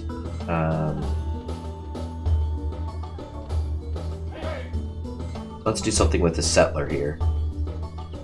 I think I'm going to try to build more farms, because, food, I seem to have some nice green land, and food seems to be my best trading commodity right now. And to grow that even greater would be a wonderful thing, I think. We can get a little more points there in food units. So, being how Marathon here is a population of 2, I click on the city, and these are the tiles that are being worked. 5 tiles. So I want to build a farm, but I don't want to build a farm outside of that right now because nothing's going to happen. I'm just going to have a piece of infrastructure sitting there and not being worked. So I want to aim for this one down here, this tile on the luscious green plains. So I want to build there because immediately once the farm is built, it will start being worked, and I'll garner better yields. So I'm hovering over it right now, and as you can see, it says yields are currently 0.99 per turn food, and actually a little tiny bit of wood too. There's some trees on there, 0.13 wood. We'll check back after the farm is built, and then we'll see what the new yields are. You kind of see that comparison. So I'm going to walk my settler over to this unit. He has 4 action points available, and now he has 3 action points available. So that adjacent move cost me 1 action point for that settler, and you'll kind of get a feeling of what kind of actions and maneuvers a unit makes in the game and how that starts to decay its action points for that turn. You'll kind of get a feeling for that. It's sort of done in percentiles and things, or sorry, in decimal points, and how the game calculates the expenditure of action points. But the main thing is that going into battle, very much exacerbates the action points, if not brings it right to 0 after just one battle. And then movement, of course, and depending on what kind of terrain you're moving through, that can exacerbate, the movement or the action points quicker, because traversing over harder terrains is rough for soldiers and most units. But I believe the settler and also the nomad unit can traverse harsher grounds without much penalty to the action points per turn, which is pretty cool because they're kind of built to traverse those harder grounds. I think there's also several military units that are specialized to traverse harder grounds, such as the warrior is one example. Okay, so now we're going to build a farm. So this icon flag down here, as I'm hovering over, it says build field. It'll take just one turn to build, and it's going to cost me 0.5 gold pieces. So I'll do that. There he goes. Now he's hammering away. It'll take him one turn, and then we'll see what the new yields produce. Alright, we've got a hoplite unit here. I'm actually going to bring this hoplite way up north. I'm going to sail him up north. I'm not going to walk him up north because that'll take forever. And also I don't have treaties with all the nations in between. I don't know if you guys can see on the mini-map here, but all the nations in between myself and the enemy, which is Macedon. I don't have treaties. I don't have military access treaties with them or anything, so I don't want to do that. I don't want to trespass. So I'll bring this boat in. This is a Imperium boat. I'll bring it right to the port. You don't have to bring it to the port, as long as you bring it to anywhere to the shore. Military units, or any unit, can board the boat. But since the port's right here, I'm just going to use the port. So the boat is sitting on the port, but not in the port. To load a unit up into a boat, the boat has to be on top of the tile next to the shore, not inside of the tile next to the shore. And the only way a boat can be inside of the tile on a shore is if it's inside of a port. A port has to be built there. It's the only way. If a navy boat is in a port, then a unit cannot load onto it. The boat is in the port for other business, for repair or for upgrades, or to be tucked away for a while, and put out of commission just for temporary, so you can save some maintenance money. Okay, I'm going to click on the hoplite, and then I'm going to hover over the boat. You can see the arrow button down. It's asking me, do I want to put the hoplite inside of that board of the hoplite on the boat? Yes, I do. I'm almost debating if I almost want to spend a few turns to upgrade my hoplite here, but I'm sticky about that because, I'm afraid I'm going to lose those settlements up north real quick. So I'm not going to upgrade my hoplite, even though I'd really like to. I'm just going to race him to the island, race him up to the my settlements that are under attack right now. Okay, he's now boarded, and I have still some action points on my boat. I have 6 action points, so I can actually sail away and get a start on my voyage up there.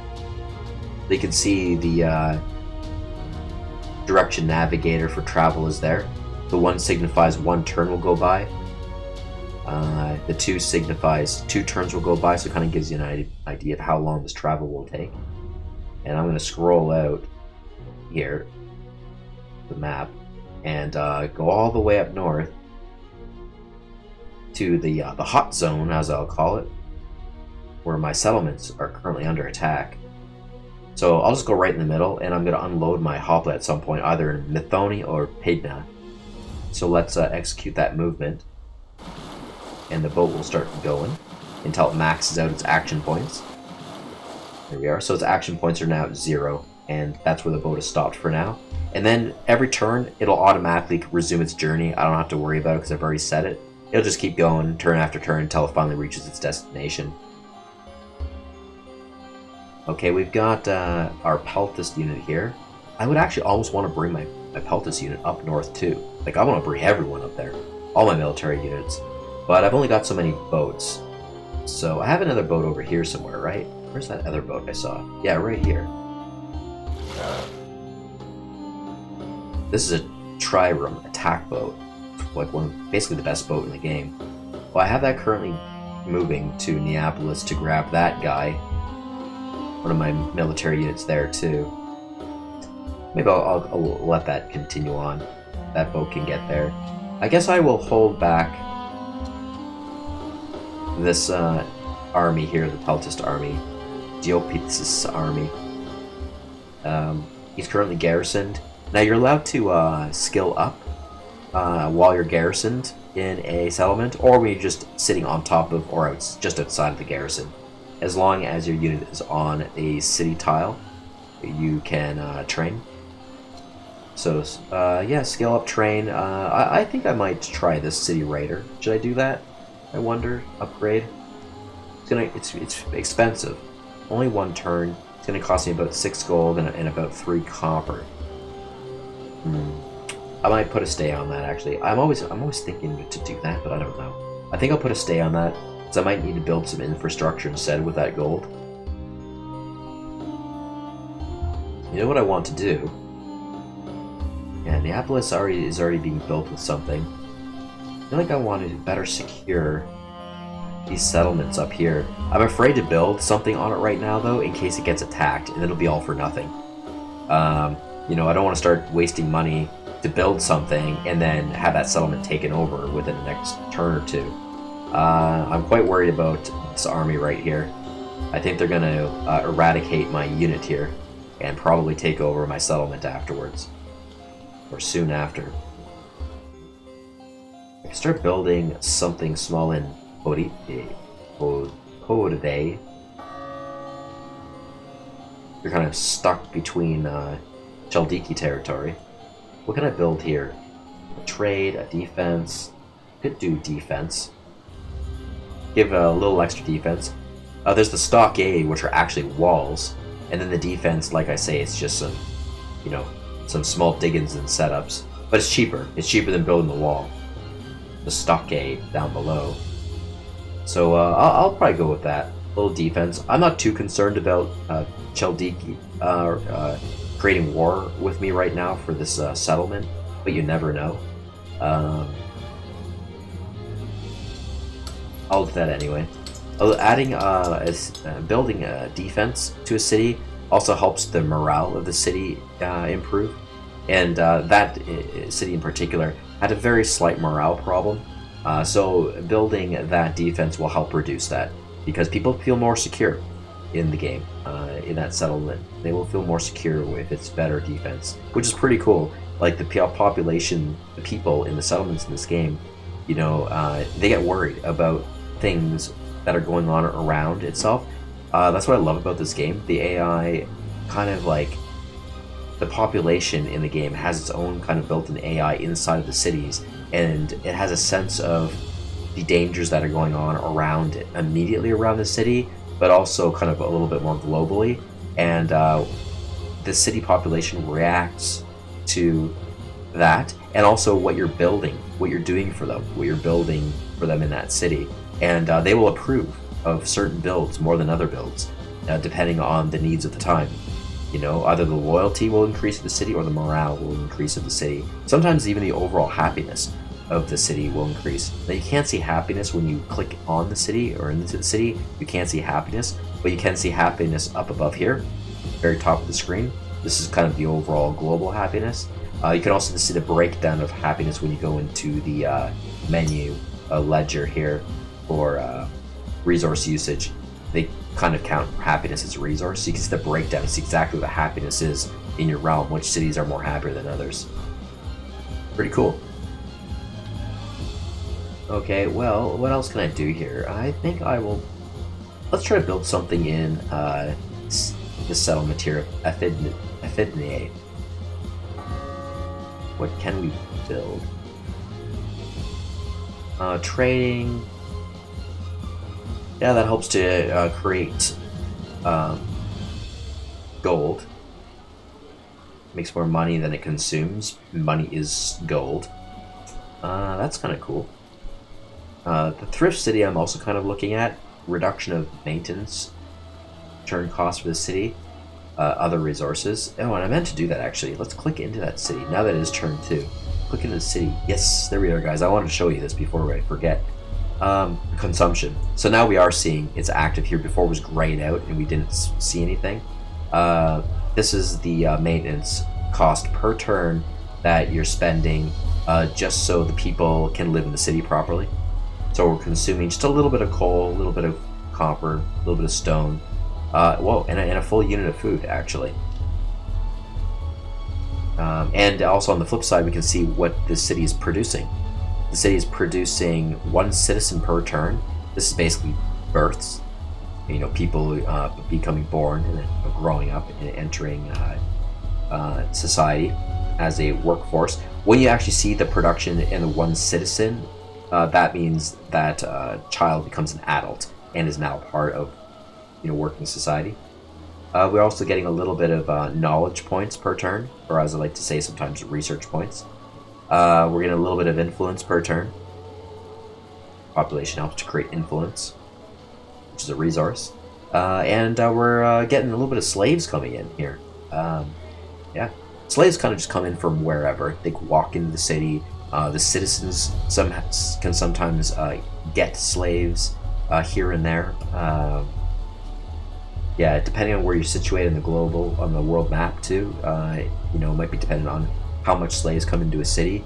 It's almost like they just kind of come walking in, you know. Or depending on, yeah, that's the production, right? That's how much the city is creating. It's just walk-in slaves. That's how I want to say it. It's just walk-in slaves. Okay, so, and then I wanted to look at Athens too. Their maintenance cost per turn. Yeah. Oh, was I looking at the incorrect area before? I thought I saw citizens being used as consumption earlier, but I think I got that incorrect. For some reason, I was looking at the production side and I thought it was consumption. Maybe I made an error there, but I thought I saw citizens in the consumption section though, which really threw me off, as I mentioned earlier. I don't know, maybe my eyes are going funny. I just wasn't quite paying attention. But regardless, that's no longer the case here. So Athens also has a maintenance cost, and it's higher than the previous city because Athens is a much larger city, and it has a lot more population. So the consumption is greater. Look at the food consumption, 5 points. Wow, that's pretty substantial. A lot of people eating in this city, our capital city. Okay, here's the production of Athens. Athens is producing 1.6 gold alone, which is quite a bit actually. The population production is higher. Yeah, research influence is good. A little bit more slaves. Right on. Let's get out of that.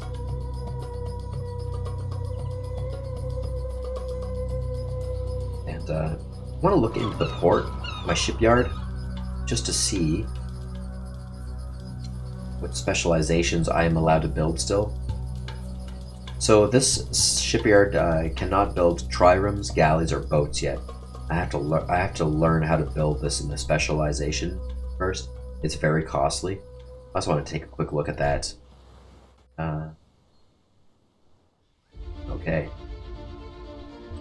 And let's take a quick look at some of our islands. I'm about to process my next turn again. Yeah, so we have another boat here, the galley just sitting here. I'm wondering, should I bring that down to my mainland to grab that peltist? I'm thinking maybe I might go for that. Because right now this boat is mostly just like an acting spy. It's just kind of looking at the coast of Macedonia. If I'm saying that faction's name correctly. I don't really need it here. Yeah, let's sail this all the way down to our mainland, right here, and pick up that peltist. I'd like to bring this peltist up north to help defend those cities. Okay. Oh, and we didn't actually build anything here. Let's build something in this city.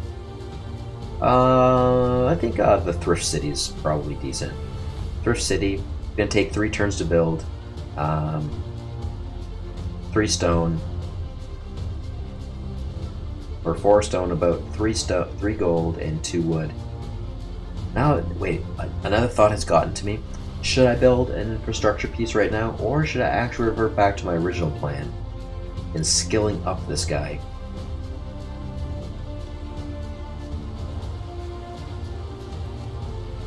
Oh, the training's gone. What happened? I thought that was open to me before.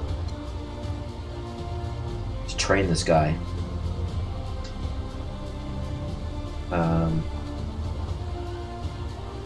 Because he's garrisoned right now. That's odd to me. I thought that, why is that grayed out? I thought we just had that option available to us. That's odd. Okay, I'm gonna ungarrison him this turn. And I'll wait till next turn. Oh, you know why? I don't have enough gold. That's why. I was like, I swear that was opened up. That's because I had built something abroad there, and I no longer have enough gold. So I think you know what I'm gonna do. I'm gonna wait till the next turn. I gotta get a little bit more gold, and then I'm going to skill him up. I'm gonna learn him his skill before he sails north, because that boat's coming, and I'd like him to go north with some sieging abilities. Let's do that. Okay, I'm gonna process again. Processing turn. We're moving into our second turn now.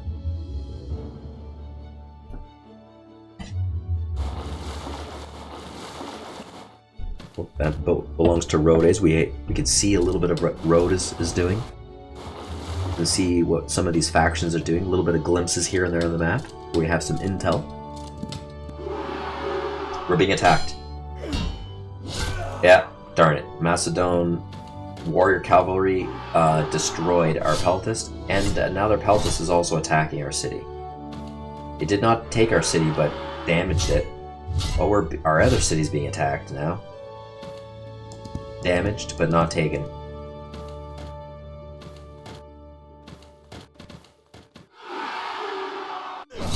Wow, Chaldiki is attacking the Macedonian general and succeeded. Now, Chaldiki is not at war with Macedon, but in this game, you are allowed to not be at war with another faction, yet still kill their generals or embassy agents, emissaries. This game calls them emissaries. You're allowed to kill them if you want to, so long that they're trespassing in your territory.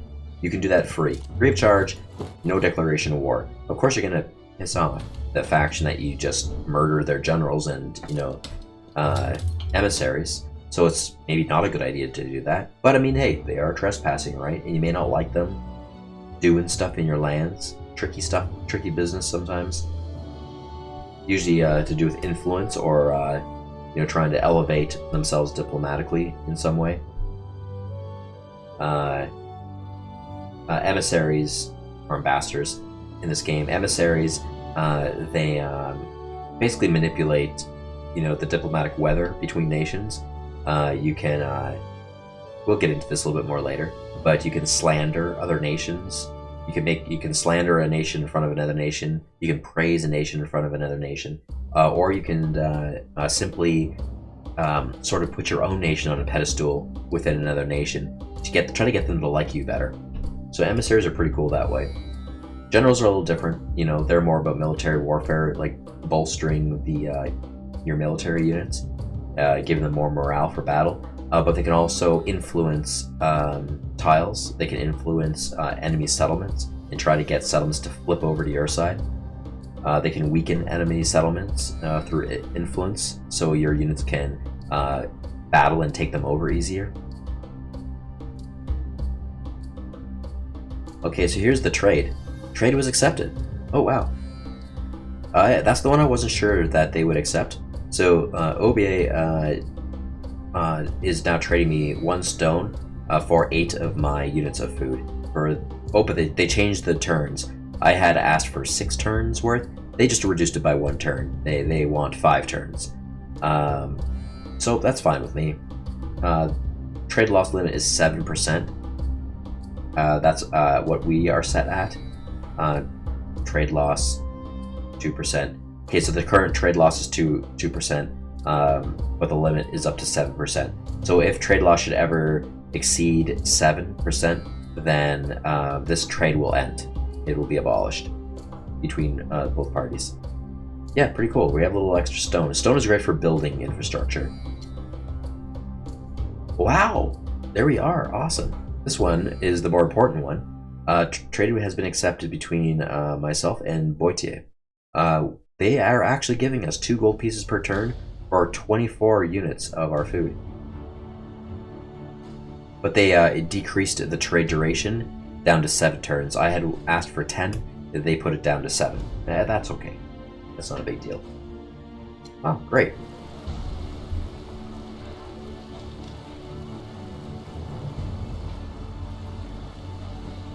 Okay, let's learn. Now we can train our peltist here. City Raider. So let's learn him that one. It's costly, but let's do that. He's going to learn to skill up. And our settler is the next order of operation here. What are we going to do with settler? Let's build more farms. So let's run across the way here to Athens and build another farm on this tile. Oh, we can't. It's grayed out because we actually ran out of gold. Because we had purchased that skill level up there. We actually don't have enough gold to make this farm. But that's okay, we'll do that next turn. I'll just let my settler sit there idle for now, for this one turn. He's in waiting. Also, I want to look at the yield tile. Let's hover over this. So before it was yielded at 0.98, I think, if I remember, for food. I'm hovering over it again to see the new yield, and it's not telling me anything. That's kind of weird. That's strange. Wait a second. Oh, do I need to click on the... I need to click on the city first. Oh, I forgot to do that. Got to click on the city first to see what the working tile yields are. So I'm hovering over it now, and it's +2. That's a decent increase. It basically doubled. 0.2 now. Wonderful. More food the merrier. Okay, now our this hoplet here just spawned because this was the hoplet in training. We're training this hoplet. And what's actually interesting to me, this might be an extra bonus feature to this faction of Athens actually, is that it popped out of recruitment with a assault skill set already met. It's already here and added to the hoplet. Normally when you recruit in this game, it's blank. You have absolutely no skills, you have to learn them. But we have assault automatically attached to this brand new unit that we just recruited. That's really cool. I think that's a special kind of bonus for Athens because they're civilized and they, their military is a little bit better pronounced in comparison to other factions. I think the same thing goes for Sparta too, if I remember. I think you get a little bit of extra kind of bonus, handicap when it comes to the Spartan military. Okay, so we have an extra hoplet, and we can't do much with him right now. I think I'm just gonna let him sit here. We don't have any boats to grab him. I'd love to bring this guy up north too. Actually, let's look at this boat. Can he hold? How many passenger units can it hold? Not telling me. Some boats can hold 2 units at once, while most of them hold 1. I wish it kind of told me. I think it's Byram. I think it's saying it right there when I hover over it. There's a helmet. It says +1. I think that there means how many units it can hold. Well, it's the Byram. Let's see if we can get some more information on the actual recruitment panel. Can we access that right now? No, we can't. Oh, it's unfortunate because it's grayed out because we don't have enough gold. We don't have enough money to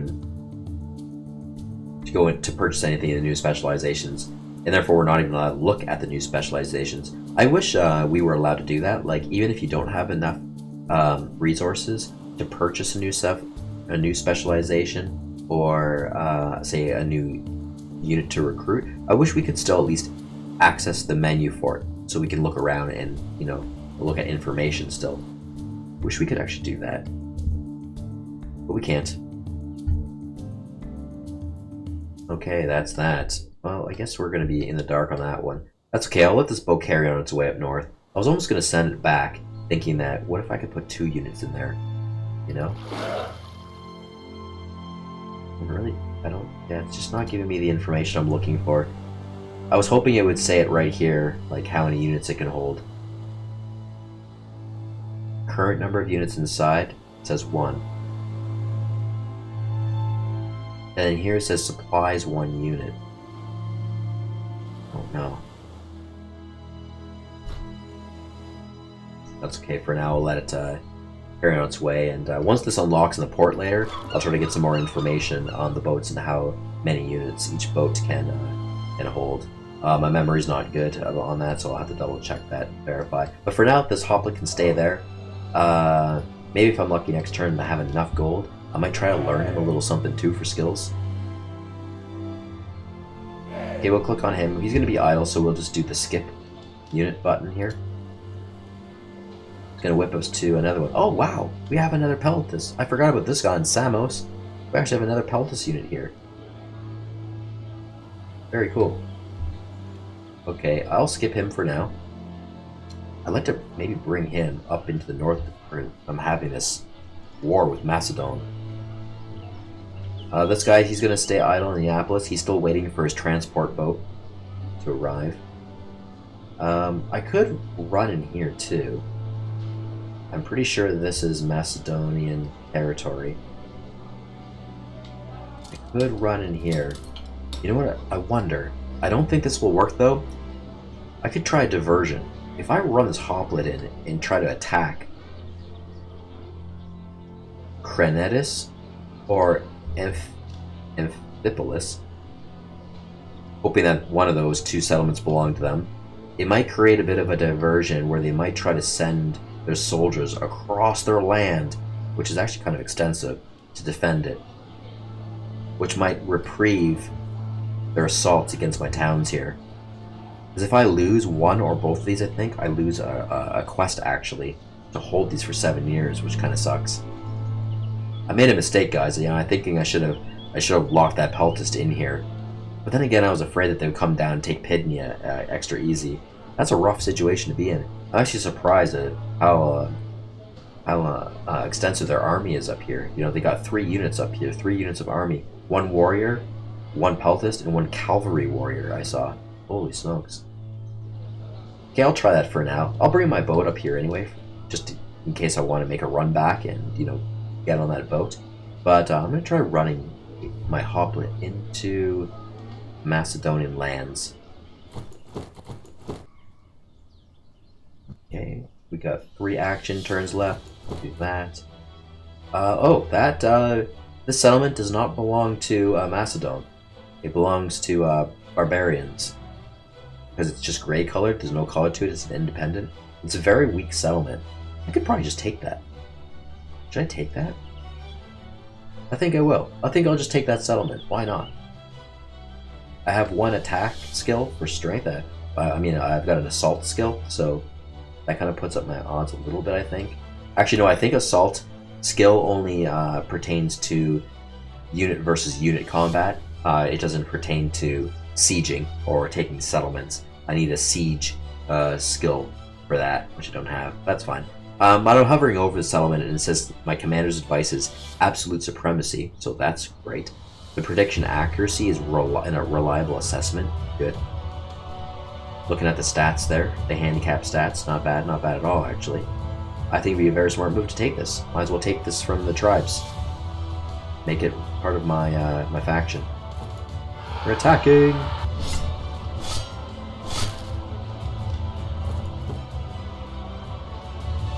Okay, that's the outcome of the assault.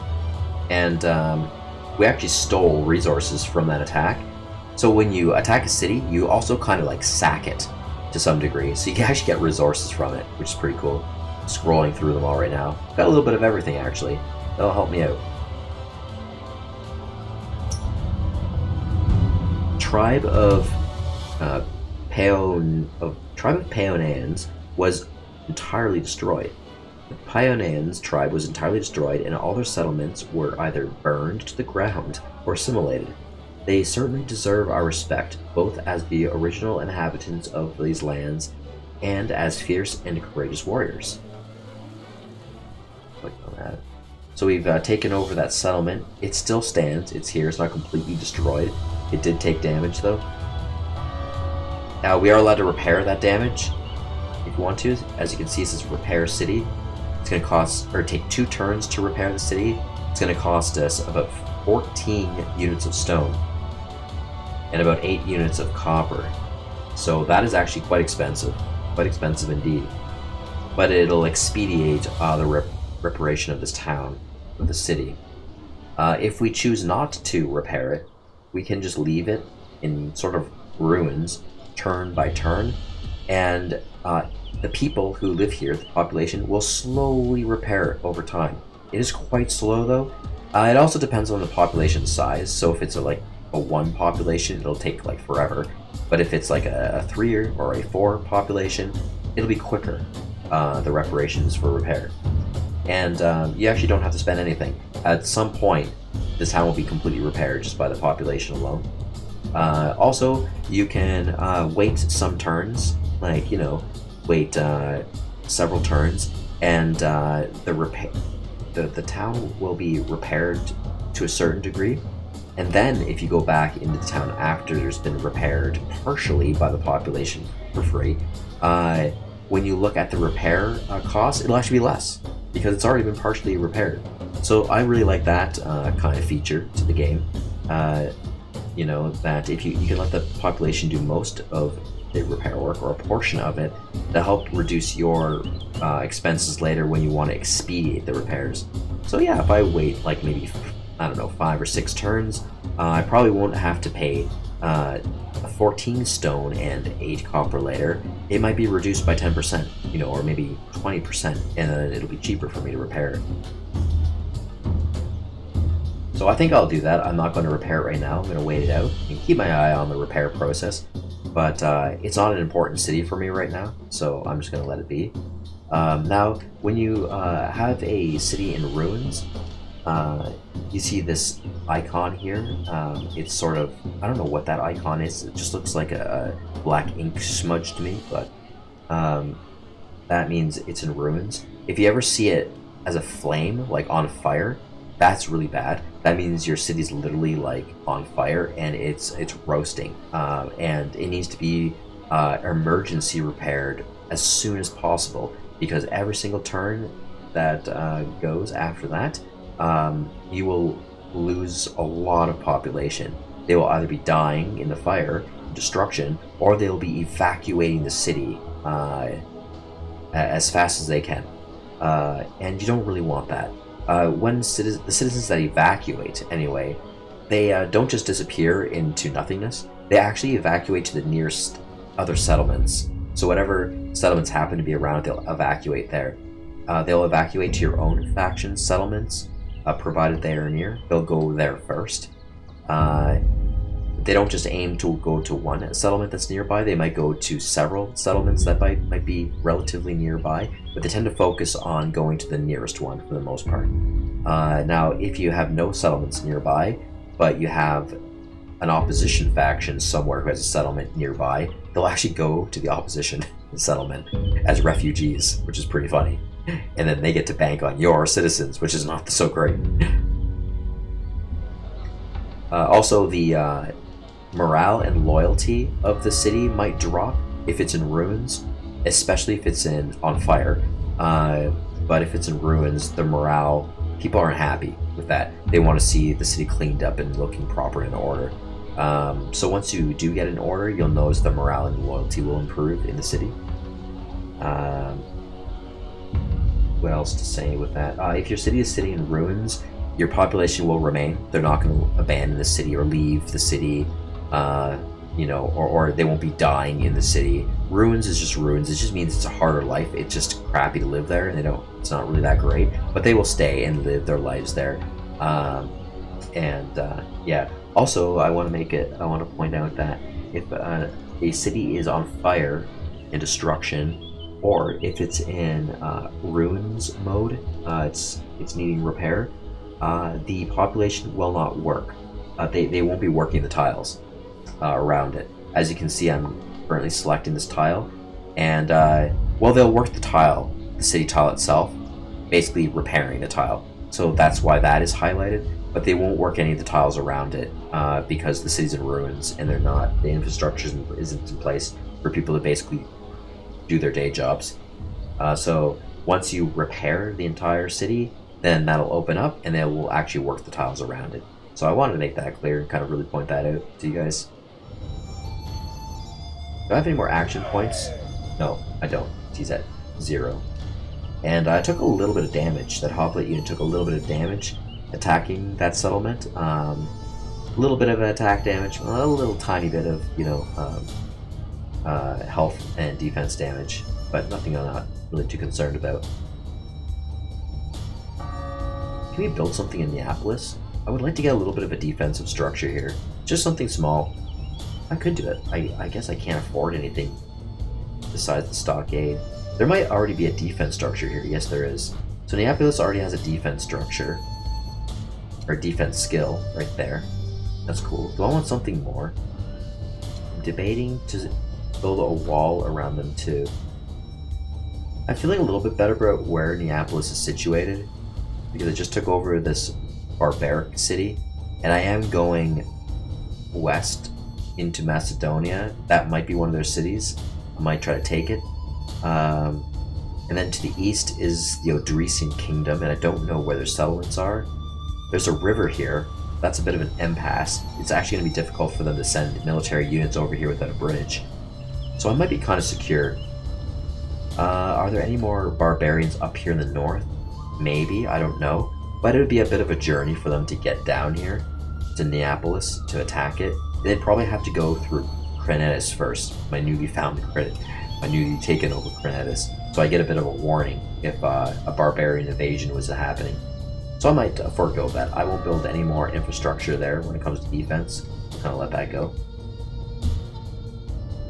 Okay, let's look over here. What's happening? What do I want to do with this? We have 2 damaged cities. One is damaged to ruin. This one is not damaged to ruin. So when one has taken damage but is not damaged to ruin, the citizens will still work the tiles, as you can see. Still working the tiles. But when it's damaged to ruin, they won't work the tiles. Actually, I don't know why the tiles are highlighted here. They're not going to work them. But because over here with this one we just took over, it's only highlighted the one, not the others. It could be that the reason why others tiles are not highlighted is because the population of 1 is actually less than 1. It might be considerably less than 1, so that it could pinch off the rest of the tile work. That could be. But regardless, when a city is in ruin, it will not work the tiles around it. When you see the symbol here, that means it's the ruins symbol. But if you don't see that ruins symbol, but the city has taken some damage, it's okay. They will still work the tiles around. I'm considering to repair, to try to do some quick immediate repair to give it a little bit more defense. This one won't be repaired because it only took a very small amount of damage, I think. Did it take damage? Let's look. I'm not sure if it's taken any damage actually, this settlement. They were definitely attacked, but I don't really know. I don't think they took damage. Or if they did, they immediately healed within the same turn. It wasn't much. But Pidnash certainly took damage. Yeah, they took a little bit of damage. 0.1 damage. Actually, they didn't take very much damage. I thought they would have taken more damage than they did. I could try to do a bit of a repair. It'll take 2 turns to repair this. I might try to get that going. And I could very well be attacked again in the next turn. But if I can kind of get this process going, it'll help repair against the attacks being done against me. Really, I'm looking to try to sustain the city for as long as I can before it, hopefully, does not get taken over completely. So I can get my military up here to defend. I will repair the city. 2 turns. It's going to cost me 1 stone and a fraction of copper. If I did that. There's 2 ways to repair. I can go right into a repair menu to repair it. I can also just do a shortcut, which you saw that hammer hovering over the city, and I can just right click on my mouse and that also does a repair. There's 2 ways to repair. One's just a shortcut version of it. Okay, we have a settlement way over here in the east. We are going to tuck in here because we are at war with the Adresian Kingdom. They have a settlement right there, and we want to keep this walled city, which is good. I'm a little bit curious as to their capital city. This is their capital city, by the way, Techos. And I wonder if it's defended right now. It probably is, but I feel like I want to take a quick sneak peek at it. Let's edge in a bit. I'm a little worried that maybe I shouldn't. I should just garrison right away. But I'm gonna look. Let's move up there. Oh wow, they have a unit literally staring right at my border. I was a little bit worried there'd be a unit there. I can stand here on guard. Or I could run back to the city and garrison and tuck in. If I run back and tuck in, then this settler here is kind of open to attack. If this warrior should run in, it's enemy warrior. So if I leave my peltas right here, that creates a bit of a barrier wall, and this warrior would have to go through my peltas to get to my city or my settler.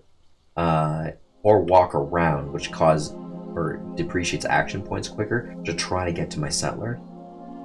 And I kind of want my settler to be free and open to build right now. I want to build farmland here. I don't want to run my settler into my city and tuck away too and garrison. It's kind of a waste of a settler. A settler not working at all is a waste of a settler, in my opinion. So that's what I'm going to do. I'm going to try to... I'll move over here. Actually, I'll move further away. I don't want to get the risk of being attacked by that warrior in any way or manner. So I'll go down here and build a farm. Because I want to build a farm on a highlighted tile. So I'll start construction here. Build a farm. And I'm going to actually leave...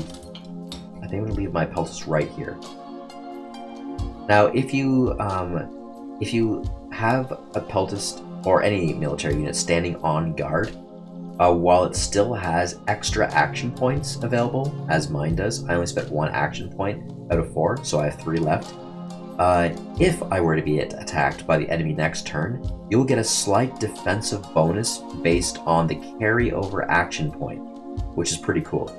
So I have 3, so I'll get a bit of a multiplier that benefits my defensive bonus. And the same goes for attack too.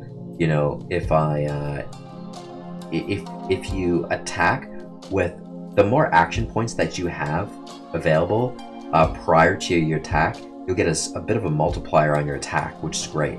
Same with defense, as I just said. If you have the more action points you have prior to actually defending against the enemy, there'll be a multiplier. Now, if I walked around and I ended my turn here on this tile with 0 action points, then when the enemy attacks me next turn, I'm not going to get any multiplier at all. It actually kind of makes me feel like I'm weaker against attack. But I have 3, so I'm at a little bit of an advantage standing here right now. And next turn, I'm going to try to dig in. You can fortify yourself on a tile with a quick fort. It's free, and it has a little bit of defense to it. I forgot what the defense is, but I think I can check that out pretty soon. My peltas can't build a quick fort around itself right now because you need to be maxed out in action points. You have to have all of your action points available before you can do that, and I don't. I spent 1. But next turn, I can build 1, and I think I'm going to try to do that if I can. The fortify button down here. Currently it's grayed out. I'm thinking that this guy will attack me next turn. I can also attack him right now, but I'm not going to because my commander's advice says I have short odds against that, and that's a reliable assessment, so I don't really want that. The peltast is not so strong as the warrior right now, especially attacking against the warrior. So I'm going to hold tight, and I may be attacked next turn, and I think it might be a vicious attack, but I'm pretty sure I will survive it. And if I need to run away, I will. I'll run back into my city and fortify myself in the garrison, and then try to get my settlement, or my settler, into the settlement too, provided he's done working. We'll kind of go with that plan. So I'm going to skip the unit turn, because I'm just going to leave him there for now. Okay, and that's the end of all of our Snap 2 actions. So the game is telling us that we've pretty much scanned through all of our units, and we've scanned through all of our settlement and infrastructure objects on the map. So we don't really need to do anything else. And whenever that happens, you'll see the turn button flashing up here. You see it's flashing, it's the sundial. It's flashing, it means like, hey, you're welcome to turn now, because there's really nothing else more for the player to do. Nothing more for you to do. And that's usually the case, yes. But that doesn't pertain to administrative stuff. So you can still go into all your menus, like especially the diplomacy screen, and do some wheel and deals in there, do some stuff in there before you actually process your turn. And I'm going to see what I can do, actually. I want to go into my diplomatic menu, and I want to actually look at Macedon, and I want to see if I could ask for peace, because I am not in a good situation over there with my 2 settlements. I'm very worried they're going to take it from me, both of them. Their attitude towards me is reserved. It's not horrendously bad. And negotiation table is open right now. You're only allowed to open a diplomatic dialogue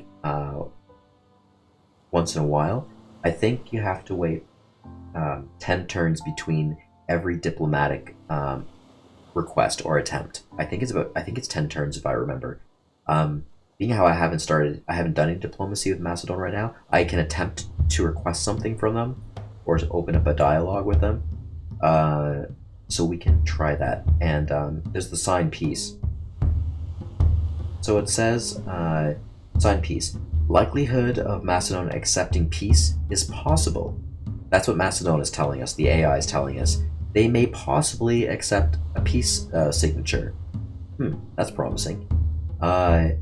And our advisor's main concern, this is, our faction advisor, which you can never see, but it's just built in.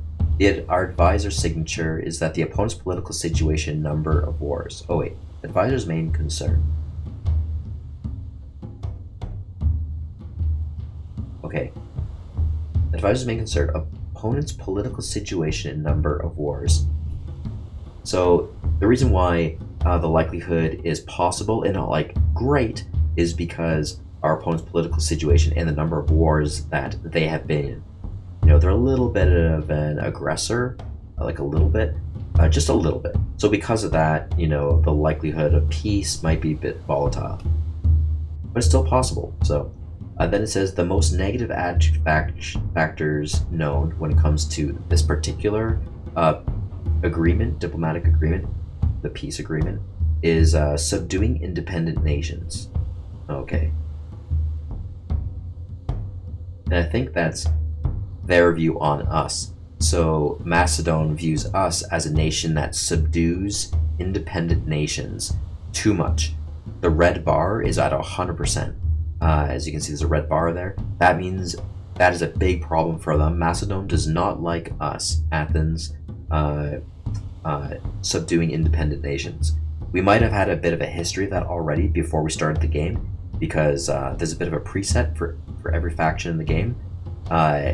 And I believe that's what Athens does. It's been actually taking a lot of independent nations, in particularly all those small islands everywhere on the map. But funny enough, we also just took one. Literally, we just took one this turn. We took an independent nation, a barbaric state up in the north. So we're just adding to that. But I'm going to go for it, guys, because I would like peace, even if it's just for a moment.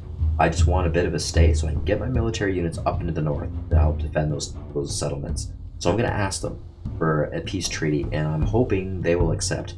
I mean, it's possible, so... Okay, there we are. Peace is now offered. I'll hear back from them next turn. Now, before they attack me next turn, immediately they will get the offer first. So when it comes to diplomacy, just before the next turn starts, all factions in the game, including yourself, will get treaties first. Diplomacy screens will pop up first, so you can decide what you want to do on that before attack phases and things like that. Okay, so now we're going to process the turn and see what happens. Now, a telltale sign if Macedon accepts our peace deal or not will be if we see an attack occur. If the diplomacy screen skips first, we don't get the event pop-up window that peace has been accepted. We will know that, and then also if we see them simply starting attacking us this next turn, we'll know they have rejected our peace treaty. Also, we should get after the attack anyway, we should get a notification, diplomatic notification menu, saying that they have rejected our treaty, and generally we can get some reasonings why they rejected. Process this turn.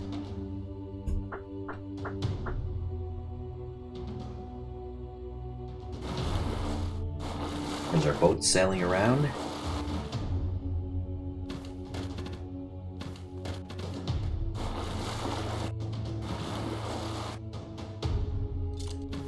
Now, there's a way you can skip all the graphical turn movements.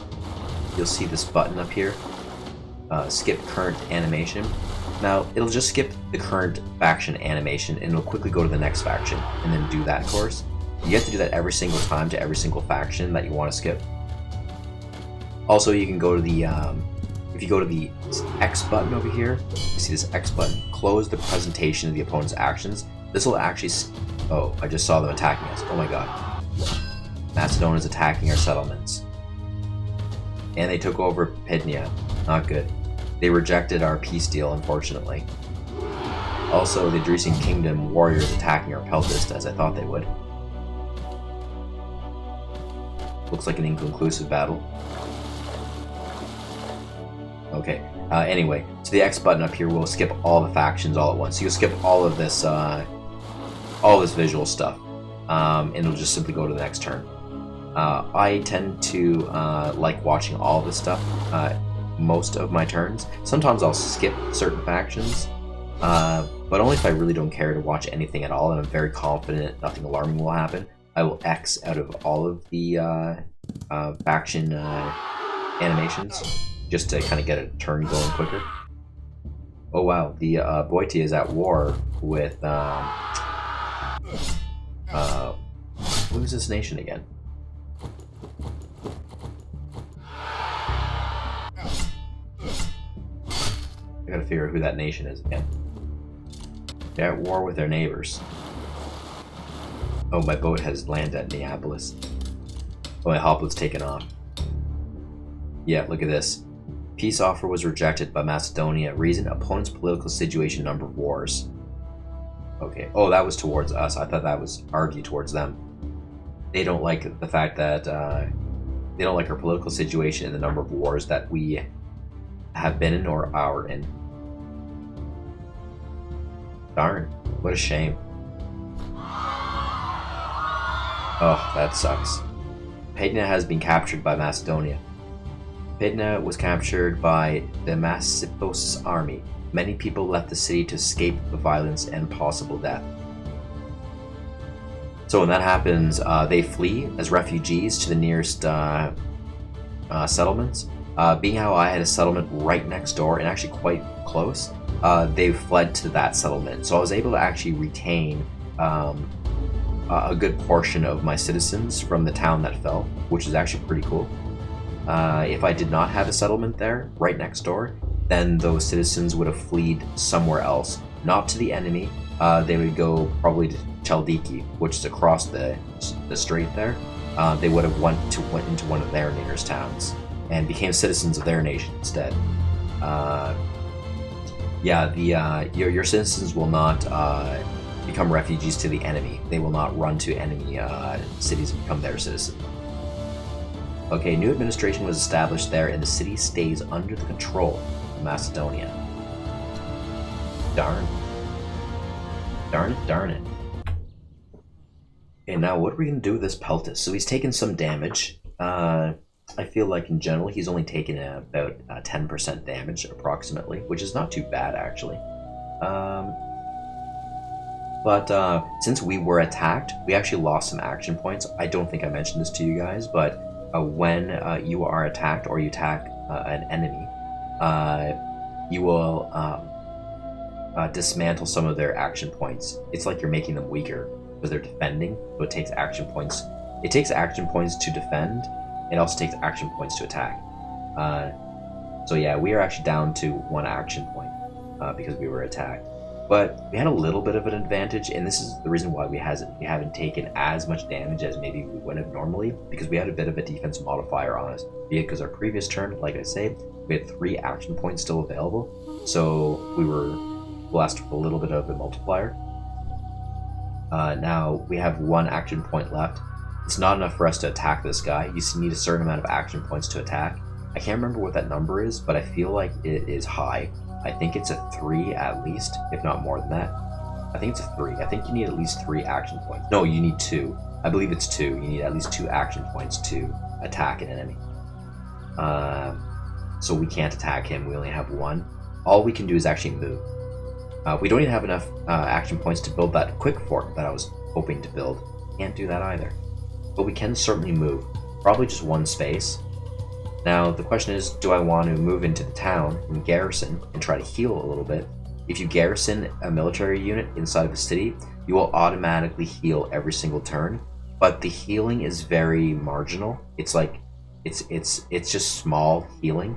I can also heal outside as long as the land is nourished, and my unit is not going through attrition.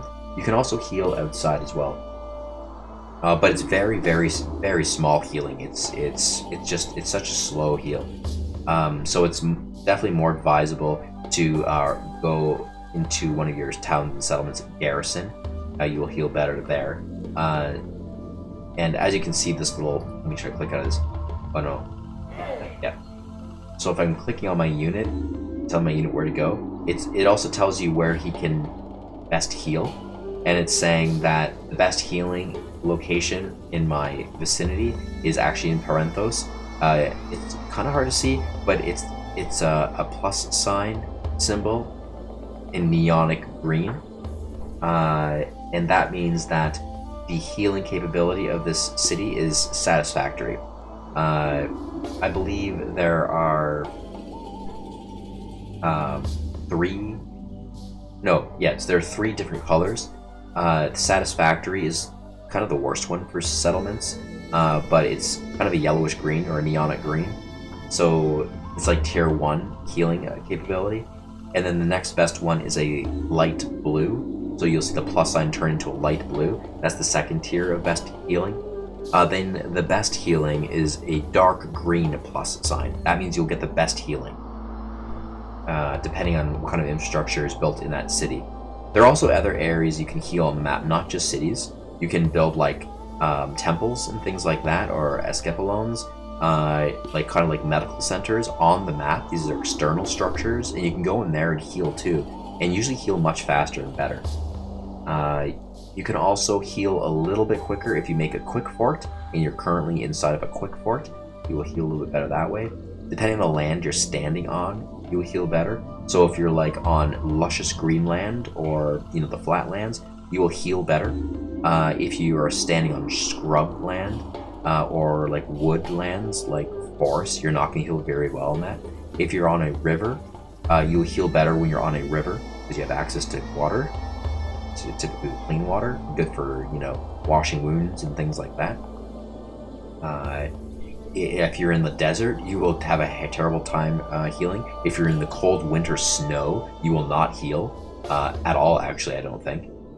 So yeah, wanted to point that out, that bit of information out. I think also if you're standing on a tile that has a farm on it, you will heal a little bit better.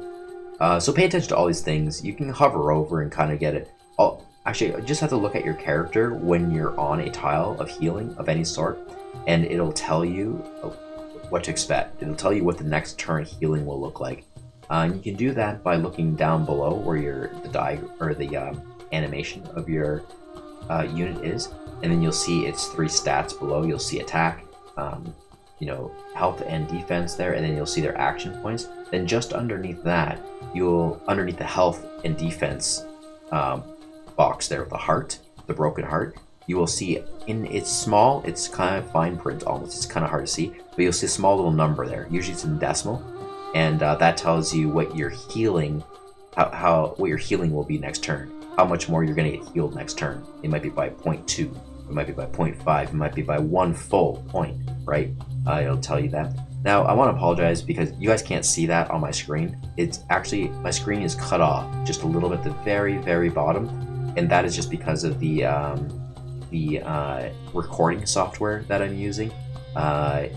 It doesn't, it shaves off a few millimeters of the screen, unfortunately, and you guys can't see that. So just take my word for it, it's there, and you know, if you ever play this game yourself, you will see it there. Or for those who do actually play this game, you already know what I'm talking about, and it's present, it's there.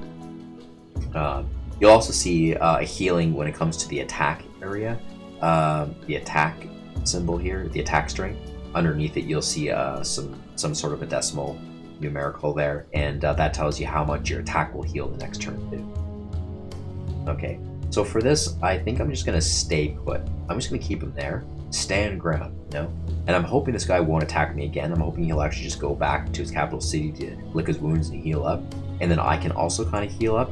And then I'd like to get into a position where I can do a quick fortify myself in here, so that my settler over here can continue working and doing stuff, you know, building farms, or you know, maybe building some roads, things like that. But he did build this farm very quickly, so that's good. I'm gonna put him up here now to build another farm, just north of the city. I have enough gold for it. There we go. Good. And oh, it's trying to snap me to the next unit right now, but I don't quite want to do that yet. So I'm just gonna throw myself back to this area of the map and click out of the next snap to free myself. And I want to look here a little bit more before I go on to the next unit. So I'm taking a little bit of a risk here by putting my settler here, because technically this warrior, this Odrysian warrior, next turn he may have enough action points to run over here by 2 spaces and attack my settler. And generally, military units can kill a settler in 1 attack, usually. But not always. Sometimes you might be lucky and survive. Or if your settler happens to have like defense stats on it and things like that, you might be more lucky to survive. But I'm going to take that risk because the Odrysian unit is damaged, and I'm hovering over the enemy unit right now, and I noticed that his attack strength has been depreciated. It's at 0.5 only. So he took a lot of damage actually to his attack strength. So he's a weak attacker now until he goes and licks his wound and heals up somewhere. His health is still decent. He took 50% health damage in attacking my peltist.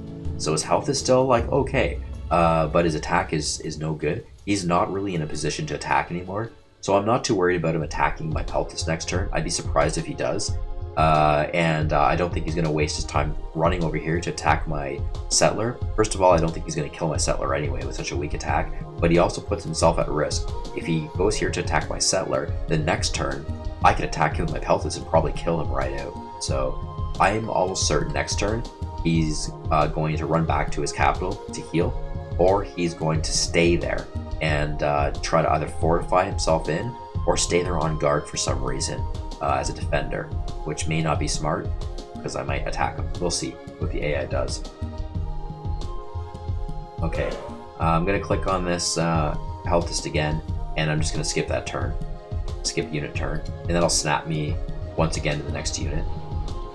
So we're looking at our hoplite again that has taken over this settlement, and whoa, this is bizarre. A new settlement has come into play. This was not here before, Kavala. Someone just planted a settlement here. A settler came by and planted a new settlement. That's what settlers can do. I don't know who this belongs to, but I'm gonna find that out right now. So there's 2 routes I can take towards the settlement to attack it. I can take the plain route, not plain as in plain, but plain as in grasslands, the plains, and the territory belongs to me, so there's no attrition, which is great, and I can see what's there in that tile because it belongs to me. I can do that, or I can I can navigate through hill and woodlands, which is harder territory for hoplites to kind of walk through, I think. It might cost me an additional action point, but this tile actually belongs to the Macedonians.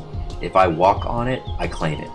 So whatever tiles you walk on as a military unit that belongs to your enemy, you claim that tile and it flips to yours. You will own that tile. So I might do that because I get to claim it, and that's more territory for me, right? And then I could try to get down here, maybe next to Capua, and claim as much Macedonian territory as I can before attacking this town. So I could try that. Or another avenue, I can take the safe route, travel the plain, attack Capua, and then on my next turn, try to take over this tile here, and that might automatically flip the tile above, which could be smart too. If you've all ever played the game Othello, the old board game called Othello, sometimes this game reminds me of that in the way tiles are flipped and what you're taking over. So if an enemy tile is surrounded by all of your tiles, it'll automatically flip to yours. So that's something you will get used to when playing this game. Those who don't really play this game, yeah, it'll automatically flip to your tile. Or if I want to say if most of the most adjacent tiles are yours, surrounding an enemy territory tile, it'll flip to yours. There are some situations where you might have a diagonal tile still their color, but it won't matter. You know, their tile will still flip. You'll see as we play. But I'll do that. I'm going to do the safe route. Use one action point to walk down here. I have a little bit more view. I can see a little bit more here. And I'm going to attack this settlement. And it's actually another independent territory. So there must have been a barbarian settler walking around here. And he planted another settlement down. Which is actually a little bit annoying. Because I don't really want to keep fighting these settlements. But that's fine. I will take this one. And I'll take it out as well. Attack, absolute supremacy. Yep, reliable assessment. Okay, good. Attack.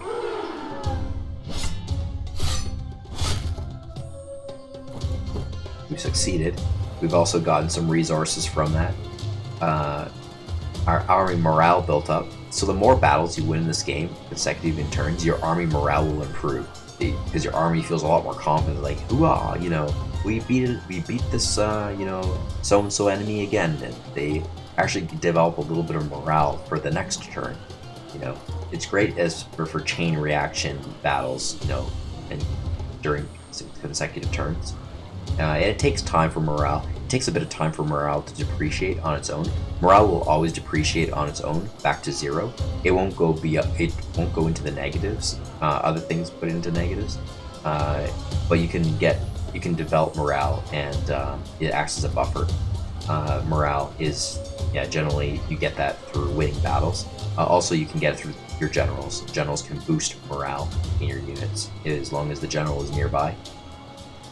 Yeah, so I got some resources off that, so that's kind of cool.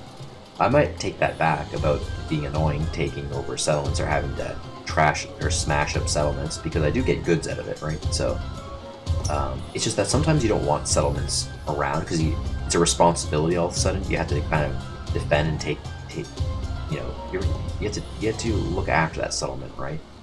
I might just enslave the entire settlement, right? Or destroy it too. That's always an option if I want to. Or keep it, we'll see. See how I feel about it. Okay, so Diopetus' army. Our army has learned that skill set for sieging, which is great. And I'm just going to wait here for my boat to arrive. I still have a boat on way. I'm going to skip the turn of the Peltist. Oh, here's our settler down in Athens. And we do have enough gold pieces now to finally build that farm. So I'll do that. Our Hoplet is still standing here.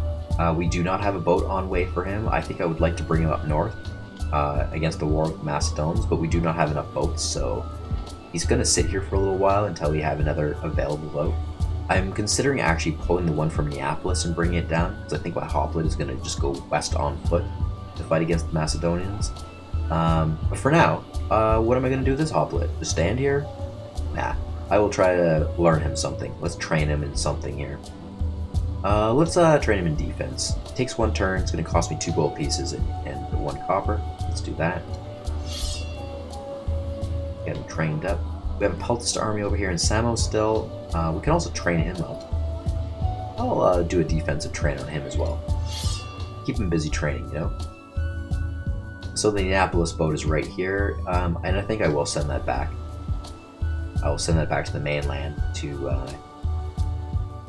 pick up my hoplet. Should I do that? Should I pick up the hoplet, or should I go and pick up the peltist at Samos?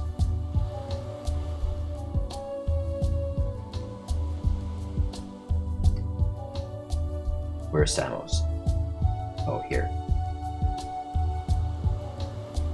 I'm not at war with anybody over here in the east, so, like, I think I'll risk it.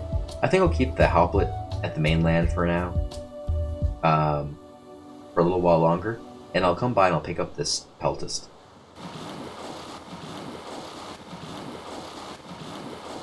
Now with Navy sailing, there's always a possibility that you'll run into a storm and take damage. Sometimes it can be considerable damage. Sometimes your whole fleet can actually be destroyed all within one turn. Boom, just done. It's an insta-kill. That's the funny thing about this game, but it's a realistic thing.